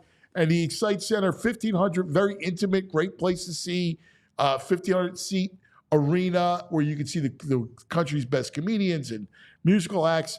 Here you go. Tickets on sale now for these headliners. Actor Richard Kind from Curb Enthusiasm on January 24th. There you go. February 8th, Jerry Cantrell from Alice in Chains. Here they come to snuff the rooster. Oh, yeah. March 8th, magician Michael Carbonara. Oh, he's good. He's from the Carbonara Effect. That's a good TV show. Oh, really? Yeah, You know it? That's Yeah, good. I like that guy. I should get up and juggle. Yeah, I know. Are you a fan of Yeah, I'm a magician? huge magician fan. You're on the magic. Yeah. March 21st, comedian Ron White. Country star on March 22nd, Lee Bryce. I don't know. I'll have to You know? research Lee Bryce. I have no idea. Okay. We'll do some research. Here's my theory with the country people. Mm-hmm. They all have two first names. Yeah, it's true. Why is that? Lee Bryce. Lee Bryce. Zach Lee Bryan. That's all I really. They're all of them. They all Luke got two Combs. first names. Yeah. Who's the A other one? woman like you. Are you countryman, cuz? No. November 14th, Ezra Ray Hart, the lead singers from Sugar Ray, Better Than Ezra, and Tonic joined together for an incredible night. This is by request. People want to hear Better Than Ezra's good. Looking around the house, hidden behind the window in the door. Searching for signs of life, but there's nobody home. It was good. You guys need to be a doo-wop group. November 16th, Brett Michaels. Ooh, win big, mama's fallen angel, losing all, living a life. All right. Enjoy dinner and drinks before the show. Liberty Bell Gastro Pub, Park Trail Steakhouse, Bamboo Noodle House, ParksCasino.com to buy tickets for all shows. Parks Casino, this is how you win. You got to be 21. If you have a gambling problem, please call 1-800-GAMBLER. All right, JP, thank our diehards, right? We love our diehards. All the stuff best. going on here at PHLY. Don't forget, all right, PHLY. Check out all of our written content. Yeah. Allphly.com. All the shows, right? We do it daily. Eagles, Phillies, Flyers, Sixers, right? We give you all the inside coverage. We have my show here, our show here, 9 to 11. We have Johnny Marks, 8 to 9, all day, every day. Because we're at the precipice of Philadelphia sports. And cuz this week's gonna be a big week for events for us. Oh, yeah? We got a lot going on. Saturday, you got the Flyers watch party. That one's gonna be at Screwballs over in KOP. They always throw a great party. Love hanging out with them for a watch party. On the 10th, that next day, we got an Eagles watch party, and that will be at the Rook on Crescent Street right here in Philadelphia. So Rich Hoffman, Jamie Lynch will be there for the pregame show. And then on the 15th, we have the Sixers watch party, which will be at Tiernanog, which a lot of people do know. But if you don't know, 1600 Arch Street. So we'll have the watch party there. So we'll have a lot of fun stuff coming up this week. You guys want to make sure you keep an eye on that. Love it. Love it. This week. Well, one of the things that we talk about all the coverage, and it doesn't get better than our Eagles coverage, led by this man, Zach Berman. What do you say, Zachariah? Hey, good morning. Good talking to you guys. Oh, my God. You kidding me?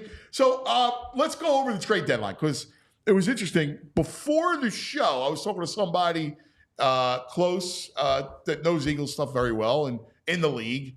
And we were going over the deadline. And so here's what I hear, that the Birds, they were not in on anybody. The only position that we all talked about was defensive end or edge. And they were not in on anything. I was talking about Jadeveon Clowney, and the Eagles had no interest. They believe that it's, look at with playing their young players. Nolan Smith is really the key to the pass rush and the edge. And that he's shown flashes over the last couple of games. And they point to Kenyon Mitchell and they point to Coop and to the Kobe Dean. And it's like, hey, we need to play our young players. Yeah, I think you hit it on the head there. Now, if they were in a position where they could move Bryce Huff out and bring someone else in, then it would have made more sense. But from just a playing time distribution perspective, I think adding an extra edge would have given you depth. But it's not as if they have all these snaps to distribute, especially with Nolan Smith playing more. If anyone were to get more snaps, I think it would be Jelix Hunt, their third-round pick, who's shown some flashes behind the scenes. But really, you mentioned it. Nolan Smith He already has more pass rushing snaps this year than last year. He's playing more and more. You're seeing him more active. He's going to have a bigger role. And they need Bryce Huff to, I don't want to say resemble the player that they signed, but at least give them some production. Because as long as Bryce Huff's here and you're paying him $17 million, you need him to be a factor getting to the quarterback. So I think really from a playing time distribution perspective, there wasn't as much to give out unless Bryce Huff was sent packing. Yeah, it's interesting. And I guess, I mean, that's where if I were to sit with Howie and talk about it, I'd say the one, where I would disagree is the Huffs thing, because I know, I believe that Howie still believes Huff can contribute. It's a matter of how that translates on the field. Now, I don't know, both hands in the dirt. We talked, Baldy talked about that before, and which is legitimate when you think about it. When you're a track guy and you're coming with both hands in the dirt, that makes you faster in your mind. That was what you feel like. I don't know how you rectify that with him. I don't either. And look, for full disclosure, I liked the signing when they made it because I thought it was an upside swing as someone who has demonstrated the ability to get to the quarterback. But you've seen this time and time again in the NFL. Some guys are better as rotational players than as, top of the depth chart, the guy who's going to draw the attention. And that's what it is. He was the third, fourth guy with the Jets last year. And maybe that's where he's best slotted. So we'll see how he develops here. You can't luck into double-digit sacks. He got double-digit sacks last year. But you just simply, if you're going based on the way they play, he doesn't deserve to be in right now. Obviously over Sweat, over Nolan Smith, over Brandon Graham. He's the fourth edge rusher right now, just in terms of where you're getting your production. Is that enough is the question, right? I think everybody's excited about the secondary and the young players, right? The young corners. We love what Nadeem is doing. It's going to come down to the edge, right? It's going to come down to the pressure. We know what kind of defense that Vic likes to run. And, it's all going to be about, can you get pressure off the edge? The tackles, that rotation, I think, is what it is. And, by the way, I see the tape, and I mean, Jalen Carter is a freaking beast. I mean, he's just a beast. And it's a shame because I wonder if you had somebody off the edge, right? Because he's getting double and triple all the time.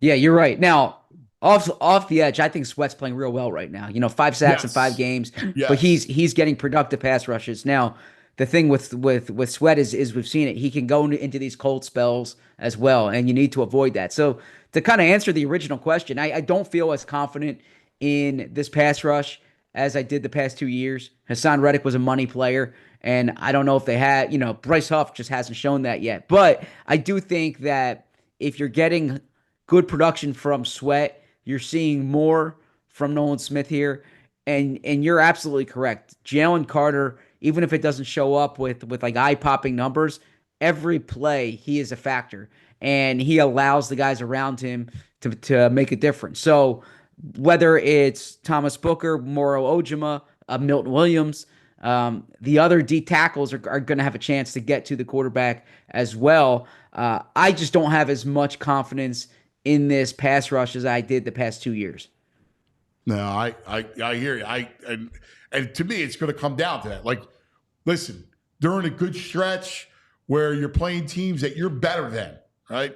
Sooner or later, you're going to play those teams, and it's going to be interesting to see Washington, right? I can't believe this, Zach, that I'm actually looking beyond the Cowboy game to Washington. It doesn't seem possible, but it's a week from Thursday, and we're looking past it because that's going to be the matchup. The Commanders wind up getting Lattimore, which was a great signing for them. Great trade. You're right. Yeah, you're right. And in watching the Washington games this year, that was their weakness. Is they didn't really have that corner opposite St. Just, and you know Emmanuel Forbes had really struggled there.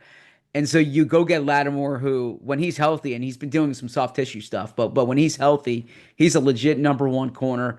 And that's a team that clearly is paying attention to the fact that they got AJ Brown and Devontae Smith coming up twice this year, and that's going to be the determination for the division. So I'm real curious to see. You know, Fran Duffy made a good point about you know, if you look at the role Trayvon Diggs played in that Dan Quinn defense, that's what Lattimore can play there with the Commanders. So I want to see that. I thought Washington, I give them credit for being aggressive when you're 7-2 and you have a young quarterback like that and you have extra picks. You know, they traded Dotson to the Eagles, of course, so they had that extra third rounder to play with. Be aggressive. And it's not, they're not going to be an easy out in the division. I still take the Eagles over Washington. Yeah, I listen. I think so too. I mean, this offense, when you're sizing it up, I mean, this offense is elite, right? Like when you're looking at the running back, and I love Jaden Daniels to death, and I think look, I like Brian Robinson and Eckler. I think they're real good, and but the Eagles' offense to me has the big edge. Their O-line is elite. Barkley, AJ, Devontae. I just think that's where the advantage lies. You're right, and they need to stay healthy and they need to sustain it, right? I mean, Saquon's on pace for 330 carries or something. He's not going to have that, obviously, but the Eagles need to start closing teams out in the early second half, so you can get Saquon some rest late in games. So you're not counting on him for 27 carries a game or 25 to 30 touches a game. And they had that chance to do that on Sunday. They didn't do it. I think against Dallas this week, that's an opportunity that if you can get that 2-score lead in the fourth quarter, you get Shipley in the game, you get Gainwell in the game, and they need AJ to be healthy. AJ, he's dealing with that knee right now. It's day to day from what I understand. So I don't know about Dallas on Sunday, but the thing is that Washington game is a quick turnaround. They won't even practice next week. They'll have a walkthrough on Tuesday. Then they got Washington that Thursday. So I do wonder as they're looking at whether it's AJ Brown, Dallas Goedert, how much they're paying attention to that quick turnaround 4 days later. Yeah, man. It's going to be interesting. And you bring up a great point about Saquon. It's so tempting to just give him the ball. But you got to make sure that you're not overworking him, man. He's what an elite athlete, a gentleman. I mean, he must be just a great guy to cover. Yeah, you're absolutely correct. I did not know him before the Eagles signed him, and I've had the chance to sit down with him, to talk to him a number of times. He really is. He's a great guy to cover. He's charismatic. He's very aware. You would appreciate this about him. He is he's like a student of the history of the game. I was talking to him last week about LaShawn McCoy. He knew down to the yardage the amount of yards McCoy had in that snow game against the Lions. He'll talk to me. Yeah, he'll talk to me about like different clips that Barry Sanders had. I was talking to him last week about not getting the ball when he gets, when he's down at the 1 yard line.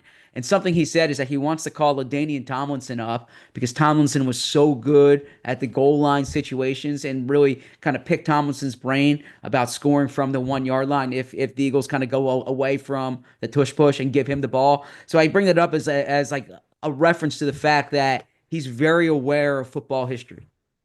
I love that, man. I freaking love that about him. And look, I would like them to go, if they believe that the tush push is vulnerable, right?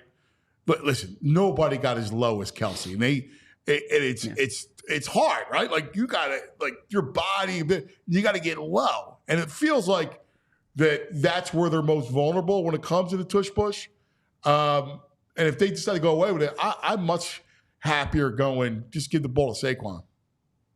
You're right. And, it's funny. Jason Kelsey told him on Kelsey's podcast back in March, like his advice for the Eagles is don't get tackled at the one. Because if you get tackled at the one, you're not getting the touchdown, right? But I wouldn't be opposed to giving the ball to Saquon. Now, one thing that I think the offensive coaches are aware of is that you're more likely to get maybe that 2-3 yard loss or the holding penalty or something like that when you're dealing with the handoff than with the quarterback sneak. But clearly they need to play better with the quarterback sneak than they did last week. I was talking to Kellen Moore about that yesterday, and it's something the Eagles are looking at this week. I'm curious to see what it looks like on Sunday. What did they think was vulnerable? Was it Dickerson, like just the getting lower? Like, what do you think? Yeah, they don't want they were careful not to get into any of those details because but look, Jacksonville.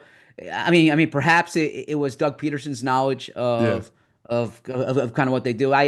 In watching the tape back, it was almost like Jacksonville did a tush push of their own. Jacksonville was able to kind of get in, get low.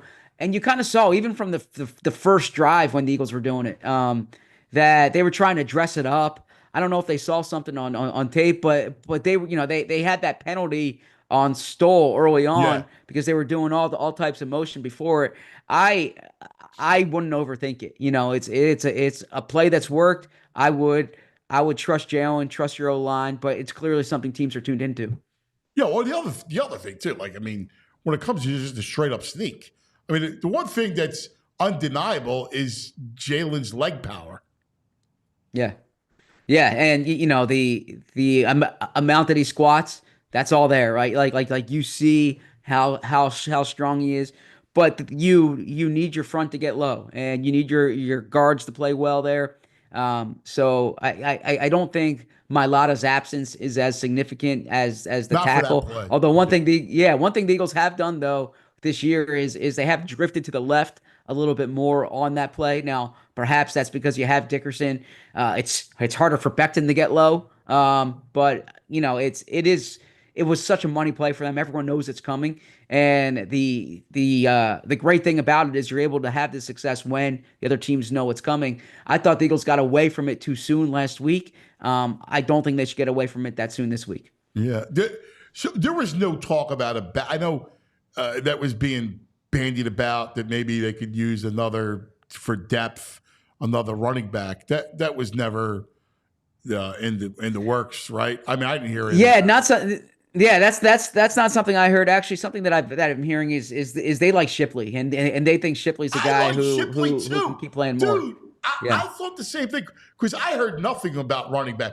I heard it from the media, but I didn't hear it from them. Yeah. And I was like, I don't think they're in the market for a back, whatever. But I actually like Shipley. You and I talked about him before.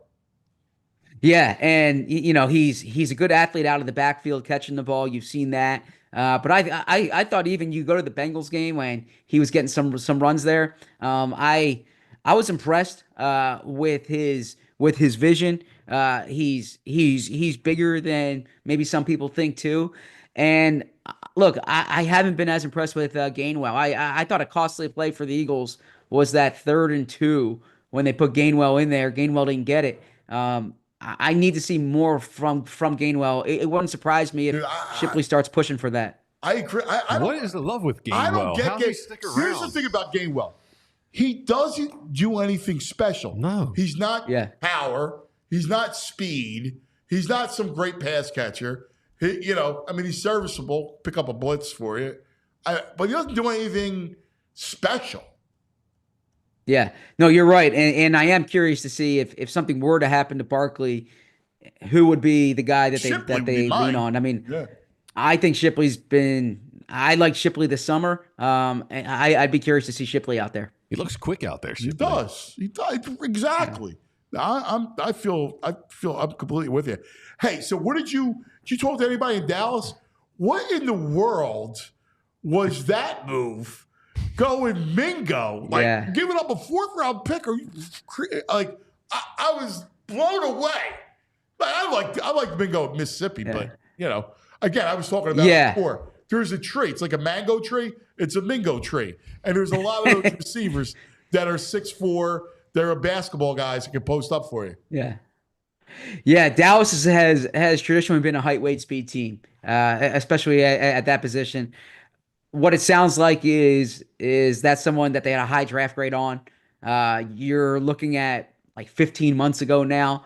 If they viewed him as a low 1, high 2, which is kind of the range that he went there, right? He went in the early second round, and you're able to get him for a 4, then you think it's been a mess there in Carolina. He's had 3 different head coaches, including an interim coach. Yeah, I don't know who they were bidding against. Yeah. I don't know who they were bidding against though.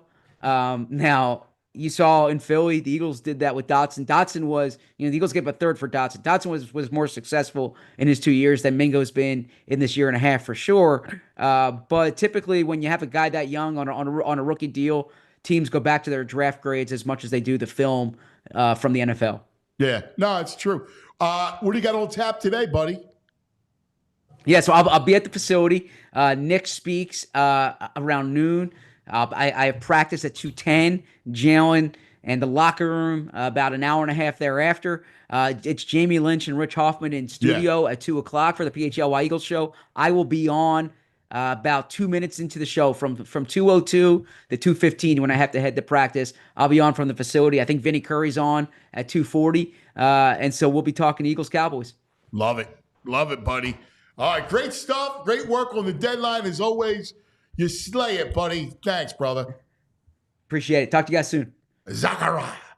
Z-Burn. Zach. I look forward to this game. It should be a beat-up game. Whoa, I am too. I'm looking forward to it too. Yeah. Don't jinx it, VJ. Nah, I don't think. I think it's jinx proof. I do. My man. I'm jinx proof. I think he's jinx proof. I think he's right. It's freaking Cooper Rush. Getting Mingo. This isn't. Listen, when they were losing to backup quarterbacks, right? Like this isn't that.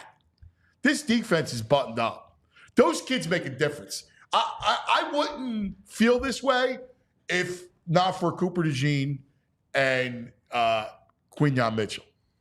Yeah, I mean, obviously they're elite. Like I feel great putting Mitchell on CD Lamb. No. This is a big Birds win. Big Birds win. Those two, I can't stress enough how professional, how good they're. What they bring to that defense. They make the back end legit. That back end has not been legit for years. Even when they went to the Super Bowl, they were vulnerable. Ronald Darby. It's now legitimate. Jalen Mills. That's why jinx proof VG said. I'm with you. Well, we talked about at the top of it. It's not the secondary I worry about. It's not even the linebackers worried about. It's the edge rush that I'm worried about. Yeah, I'm also looking. But it's different, right? It's different because they had huge issues on the back end, right? And they had pass rushers. Like their pass rushers were better 2 years ago when they had all those sacks on their Gannon. Like, look at this. Well, their back end was horrific. Yeah. All right. Now their back end is stout. Dude, they're not even through. This is Quinyon the last month. They're not even throwing at him. He's targeted 15 times in a month. He's last week. Allowed 8 catches for 73 That's total respect, yards. Man. Take on stud That's wide receivers too, man. The Q Club. Everybody's got to join the Q Club. I like that. I love those kids, man. I do. Yeah, do you? The Q Club. I don't really like that. What are you thinking? The font? Do you like it? I'm not that with the Q Club. No, me neither. Why don't you like what us young people like? You guys aren't creative. Oh, come on. We're Work super at it. creative. Listen, it's whiteboard, right? Whiteboard it. Don't just come out and go, yeah, I love it. You got to workshop a little bit. Come on, I had to work at it. All right, I'll go and chat It's not GPT just after one. the show. You throw one thing against the wall, you want me to do cartwheels, spin nickels on my forehead. How great and clever that was. Spicy mustard. Yeah, exactly. I like spicy mustard. Come on. I'm Guys. trying. All right, I'm trying. Listen, I don't mind. I like the effort. But, like, he's ready to jump. You're throwing out nonsense. Right? Like, come on. What was the Embiid something? Junk for Joe? You said junk for Joe. Oh, yeah. Like, that's horrible. All right, let me get my man, the Geek, up here because, and we're, by the way, this portion of the program is brought to you by Rite Aid. Yes, Rite Aid, your neighborhood pharmacy. We love our Rite Aid. RiteAid.com for flu shots and scripts and all the stuff you need around the house. Paper plates. Like, we go through a lot of paper plates in my house with the kids. A ton of them. We got to get our fantasy fix. We do. All right? And I need my man, the Geek, Geekus Aurelius. Geekus Aurelius. What do you say, my boy? You don't have his sound effect? The I hornet? gotta get one. It's a green victory Wednesday. We're bleeding green together, guys. Got the Jets win. Got the Eagles looking good. Dude, Slim Reaper out there making receptions, looking like Odell Beckham. Like it. They got Rodgers got rid of Mike Williams. He was dying to get rid of Mike Williams. That's like cutting a mole off at the doctor's office. Just get rid of it. Can't look at it anymore. Sick of this thing. All right, where do we stand? This is a very pivotal week when it comes to fantasy. Where are we at? We are in the 5-week sprint. There are 5 weeks of fantasy action until the playoffs. You need to be a top 6 team in your league, so you can start to do some math right now. If you're in a league, you're do the math, right? If you have less than 3 wins right now, you are not in it anymore. If you have 3 wins, you probably need to go 4-1 over the next 5. So you better be flawless, no mistakes. Spend your fob, make drastic decisions. If you have 3 wins, you should be making drastic decisions. Yes. You're taking Jamar Chase and you're offering him to the stud in your league for multiple players. I don't have enough players. My depth is gone. All my guys are hurt. Whatever you're trying to do it now before it's too late. There is no tomorrow. There's no tomorrow. Listen, you are a great fantasy coach. Listen, I live and breathe this stuff, cuz. Like you should do a whole campaign around individual coaching, individual fantasy teams. There are people who do this. That exists but I mean, to me, like, can you do like 10 minutes a week? Like, you should charge time. I just want to give inspirational speeches to fantasy players. Come on, get it together. Well, this is it. Like, and every Tuesday, you're going to do a Tuesday call with fantasy people, right? And go, Get all the people what should I do? Sometimes you got to inspire the players on you. Just yell at them. Come on, Trevor Lawrence. You're not like you're better than this. Who are we playing? Like, you should be a consultant. Got to be thinking weeks ahead. You do that? I mean, I do it all the time. That's what I'm on on Twitter. I know you have your DFS Army and you have your Sharp app, the whole thing. But do you do individual consultations? I prefer not to. I like, minimal. You want to do like minimal. charge $100 for $50. Because even when someone's in my $100. when someone's in my DMs on Twitter, it starts to feel a little too personal. Like, let's keep it public, okay? We don't want to have private conversations here. Let's keep it open. Feels a little, I'm trying to come up with a revenue stream for you.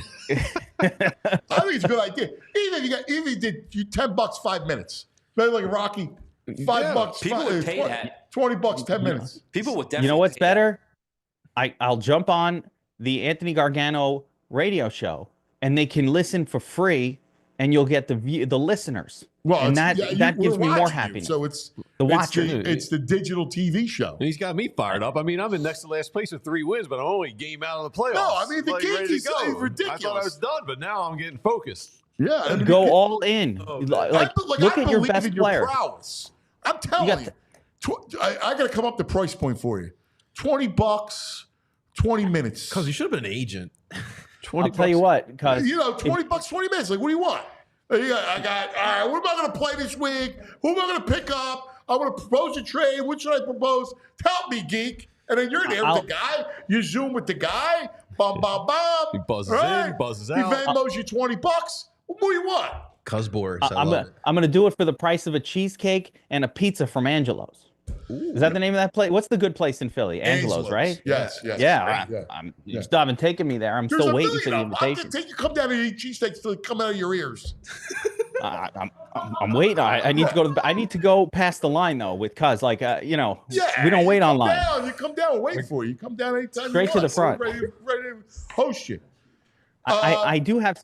What do you got? I've got some tips. I got some tips. I have some sneaky ones. This week was, a lot. Waivers hasn't run for everybody yet, so there's still a minute to do some stuff. This was not a big week for waivers unless, for example, Chase Brown was randomly available in your league. I would suggest in that trade I just mentioned before, like I'm behind, I have an emergency. Chase Brown is one of the names of a player I'd be going after this week. So I'd be looking to make a trade, something like a big name player. Think Tyreek Hill, or think Jamar Chase, somebody who's a big name, even CeeDee Lamb at this point. I don't know, you get as much for him with the situation there.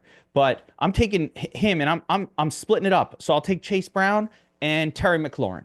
Fine. I need two guys. I got an empty spot on my bench. Everybody in the league makes fun of me. Oh, you lost the trade. All right, thank you very much. And now I have two starters. Before I was starting, some garbage that had no chance, right? So you got to make drastic moves right now. A couple names though, for those who are in good spaces but kind of want to build some depth. I do have a name that I want you to go and see if he's available and pick him up and stash him. Cedric Tillman from the Browns. Yeah, he looks like a WR1 for that team. Like he is playing. Jameis likes him. He gets a lot of targets. He's tons of red zone targets too. And it's not Jerry Jeudy. Jerry Judy's playing a kind of a role on that team that is not going to produce as much. What Tillman is doing is playing the Amari Cooper role. So this week he's on bye. And here's the sneaky part. Most people in their waivers, they just look at projected points for week 10. If you do that, you will not find this person. He is hidden down below because they're on bye this week. So that's somebody I want you to go check. And if he's just hanging out and no one noticed it, freaking just pick him up. Freaking He's free. You don't have to pay the fine. Yeah, that's great. Get it for free. Man. I like it. Couple other stashes for this week. There are no running backs besides Brown that are thrust into the starting role. Brown probably already on a team. I saw flashes from Trey Benson this weekend that gave me some glimmers of hope that, for example, I don't want to say hope, but if Connor were to miss some time, it is looking like Trey Benson is now ready and up to speed to where he can step in and become, win you your league level backup running back that's thrust into a starting role. So I'm looking for players like that on my bench. Isaac Guerendo from San Francisco has flashed a little bit. I like Guerendo. He runs hard. Now you get McCaffrey's coming back, but he's a guy who runs hard. He runs downhill. Yeah, he's flashed a little bit, and there is a scenario where everybody gets hurt over there, and Guerendo could help. So that's a little bit of a deeper stash, but there really wasn't. Quentin Johnston flashed a little bit again this weekend as well. That was nice to see. They don't throw it, though. That's the problem. They don't throw a lot, and they were not going to. So the upside on that team is actually now it seems like they have two featured wide receivers. I gotta hand it to Quentin Johnston though. I thought he was finished after last year. I genuinely did not think he had a career coming. So I gotta hand it to him there.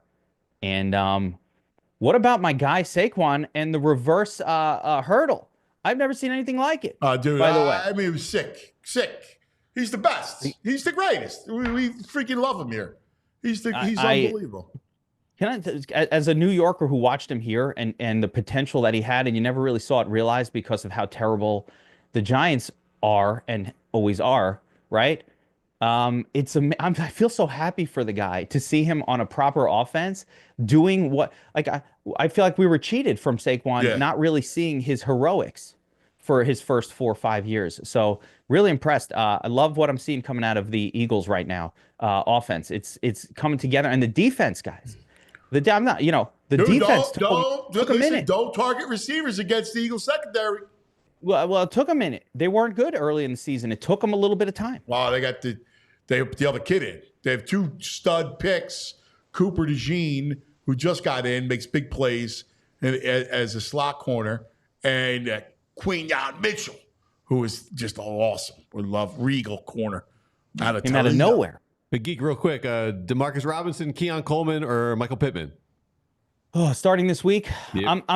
You know what? I probably would go. I'm probably going actually Michael Pittman out of that group. I do like that team with Flacco at the helm, so I'm going Michael Pittman with that group. But Keon has been heating up a little bit as well, so all decent. But I'll go with Pittman.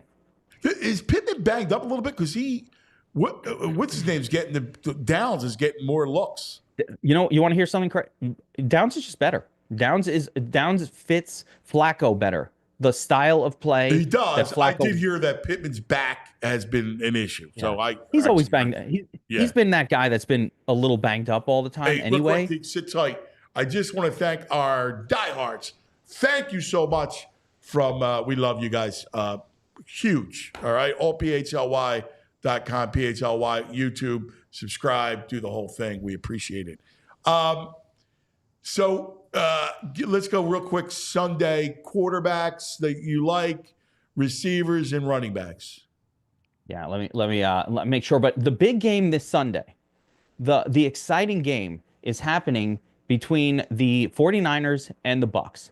That seems like the build-around game of the week. First of all, Baker, he doesn't need wide receivers. He doesn't even care. Whatever he's got going on, he's getting it done. Baker's legit.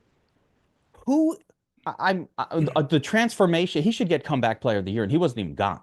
Like they should give it to him. I don't know what's going on. Baker's amazing right now. Well, he looks like been good a couple of years now. Darnold will win that, but you know what? I mean, Baker's legit. He is, and obviously last year was amazing too. But he continues to produce as a fantasy football asset now. I like both sides of that game. By the way, this is the season that Tampa is that team where every Tampa game has produced a monster score for the opponent. It has been consistent. This is a team that when you see them on the board, you go, who are they playing against? Let me target those wide receivers. So we're also looking at the San Francisco side, Brock Purdy, whoever the wide receivers are, be it, Debo. They got Juwan and of course, Ricky Pearsall's coming up out of nowhere, and another guy you could pick up. So I love that game in general. Hey, Kittle. Look at their tight ends, that's for sure. George Kittle on San Francisco. When one of their pieces has been out, it's been Kittle that has benefited almost the most. And we're not even sure if Debo is healthy. If he's not, you got Ricky Pearsall coming in, looking really good as a rookie. So that game is one that stands out. I'm looking to target that one. Josh Allen, of course, against the Colts. Colts don't have much of a defense right now, so that one's another exciting player and game to target. And of course, I mean, the Eagles side against a beaten up, dejected, sad Dallas team. And I mean, what else can you say? What happened to Dallas? They stink. What happened? They're horrible. They're terrible. Going into the season, I never got the Dallas love. Got the Dallas love going into the season. We were one receiver. We were bewildered. We were talking about it the whole offseason. Everyone's all fired up. I was arguing with my Fox co-host, Jason Fitz. They're good. They're every year. Well, who are they? Their running backs are 1,000, right? They have one receiver in CeeDee Lamb. That's it. They stink, Geek. The coach is as good as gone. I think he's always been a half of Fugazi. He had Rodgers his whole career. Yeah, he had that quarterback. He had that team, and he won one. Mm-hmm.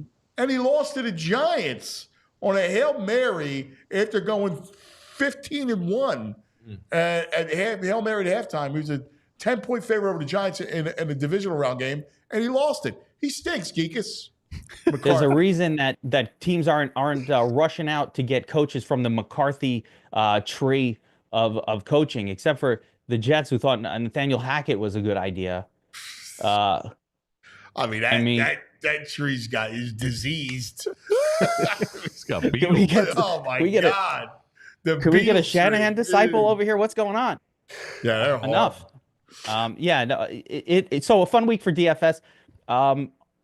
So yeah, I'm targeting that game. I'm looking at Purdy. I'm looking at Baker as sort of my favorites.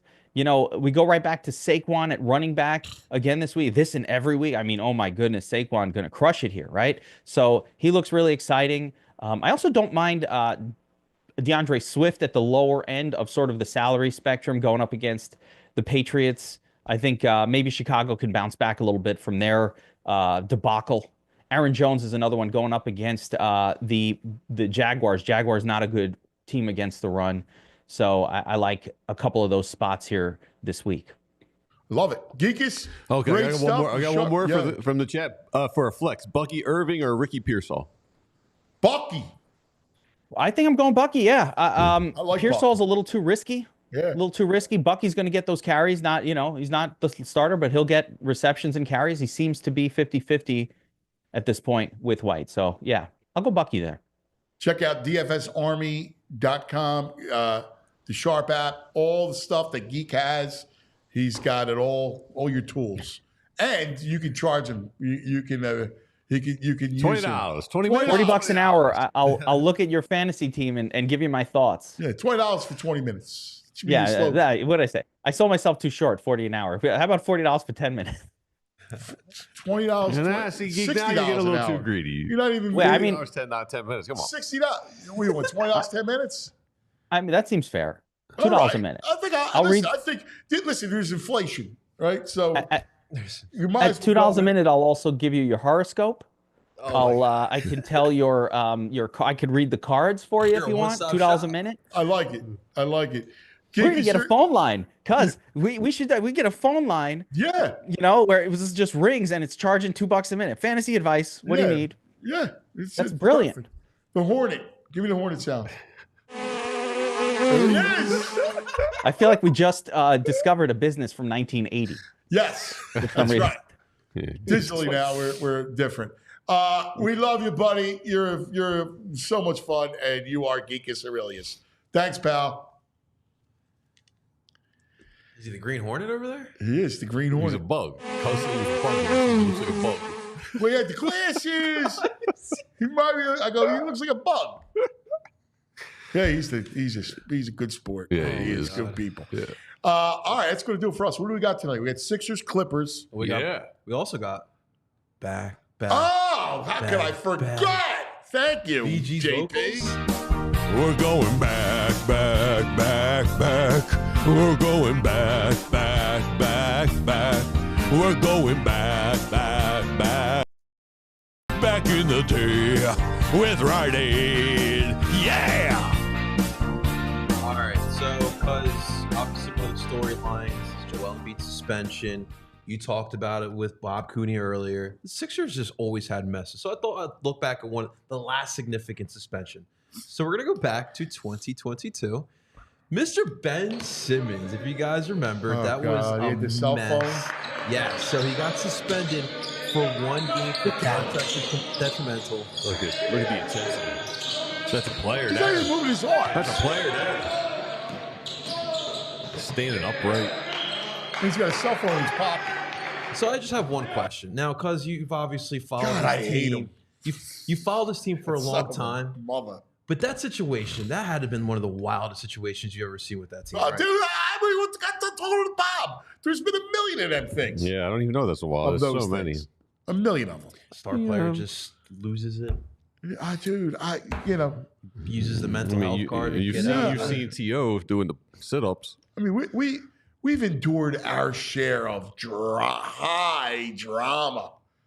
Like, and stuff that it's not cliche drama. Like, no, it's unique. It's weird stuff. Something we couldn't even write. That's right. Can you imagine? I just saw something. I haven't seen this during the show. JP's got his thermos turned around so you can't see what's on the other side of it. Oh yeah, stole this from this was Mighty my child. Ducks. He's drinking out of a Mighty Ducks thermos cup. Oh, What's that from? Whoa. Whoa. He's the hockey guy over here, Flyers guy, Mighty Ducks cup. Whoa. All right, so full disclosure, the real reason why I fell in love with the sport of hockey is when I was a child. You watched the movie. The movie got all of us 90s kids. And so ironically, my godfather lived in Anaheim during the early 2000s. Did you ever go out? And see him? I did. I went to the pond. I went to check that out when I was a kid. And I need thermoses. So I was like, you know what, Mom? I kind of need to steal this back because I need thermoses. Yeah, the movie, I liked it too growing up, but I liked Goldberg because he wore the I Flyers did too. jersey. I liked Goldberg too. So I'm but a Flyers fan. the Ducks got, they got a little giddy. Fell in love with the sport because of the movie. All right. We're Flyers fans. We bleed the orange and black here. Yeah. No, I know you do. Dave Wright saying JP's a quitter Gaudier fan. Oh, see, that's a tough part. Now I rock in this one. Oh, no. Well, come on, guys. Like, there's not many Betrayal. better logos than this in sports. I mean, we gotta be honest. Nope. I Violation. deserve it. This coffee doesn't taste as good anymore. You are You're This an dude eagle eye. analyzes everything. No, he's an eagle eye. He sees Well, everything. I don't know. I just glanced over. He was telling us about back in the day. I was like, what is that? And Let me see. he had it strategically placed so you couldn't see it during the Let whole me show. see. Yeah, look at that. Look at that. It's so old, it's falling apart. I'm not a thermos guy. You a thermos guy? I don't like it, but you guys I like getting your morning beverages. I mean, I like to brew mine. Yeah, I like to get my own tea and save a couple bucks. But yeah, I mean, All right, well, that's going to I do don't it for us. seek them out. Tonight, we're going to be with the brain, right, Andrew? The brain, Bedpox, Noodles we'll be flying. there. Get your noodles on. I Yeah, like noodles it. will be flying. Get our noodles on. Everybody have a great day. We love you guys. All right, be careful. And we'll see you in the morning. Well, actually tonight, and then we'll see you in the morning. We all silly like the mayor.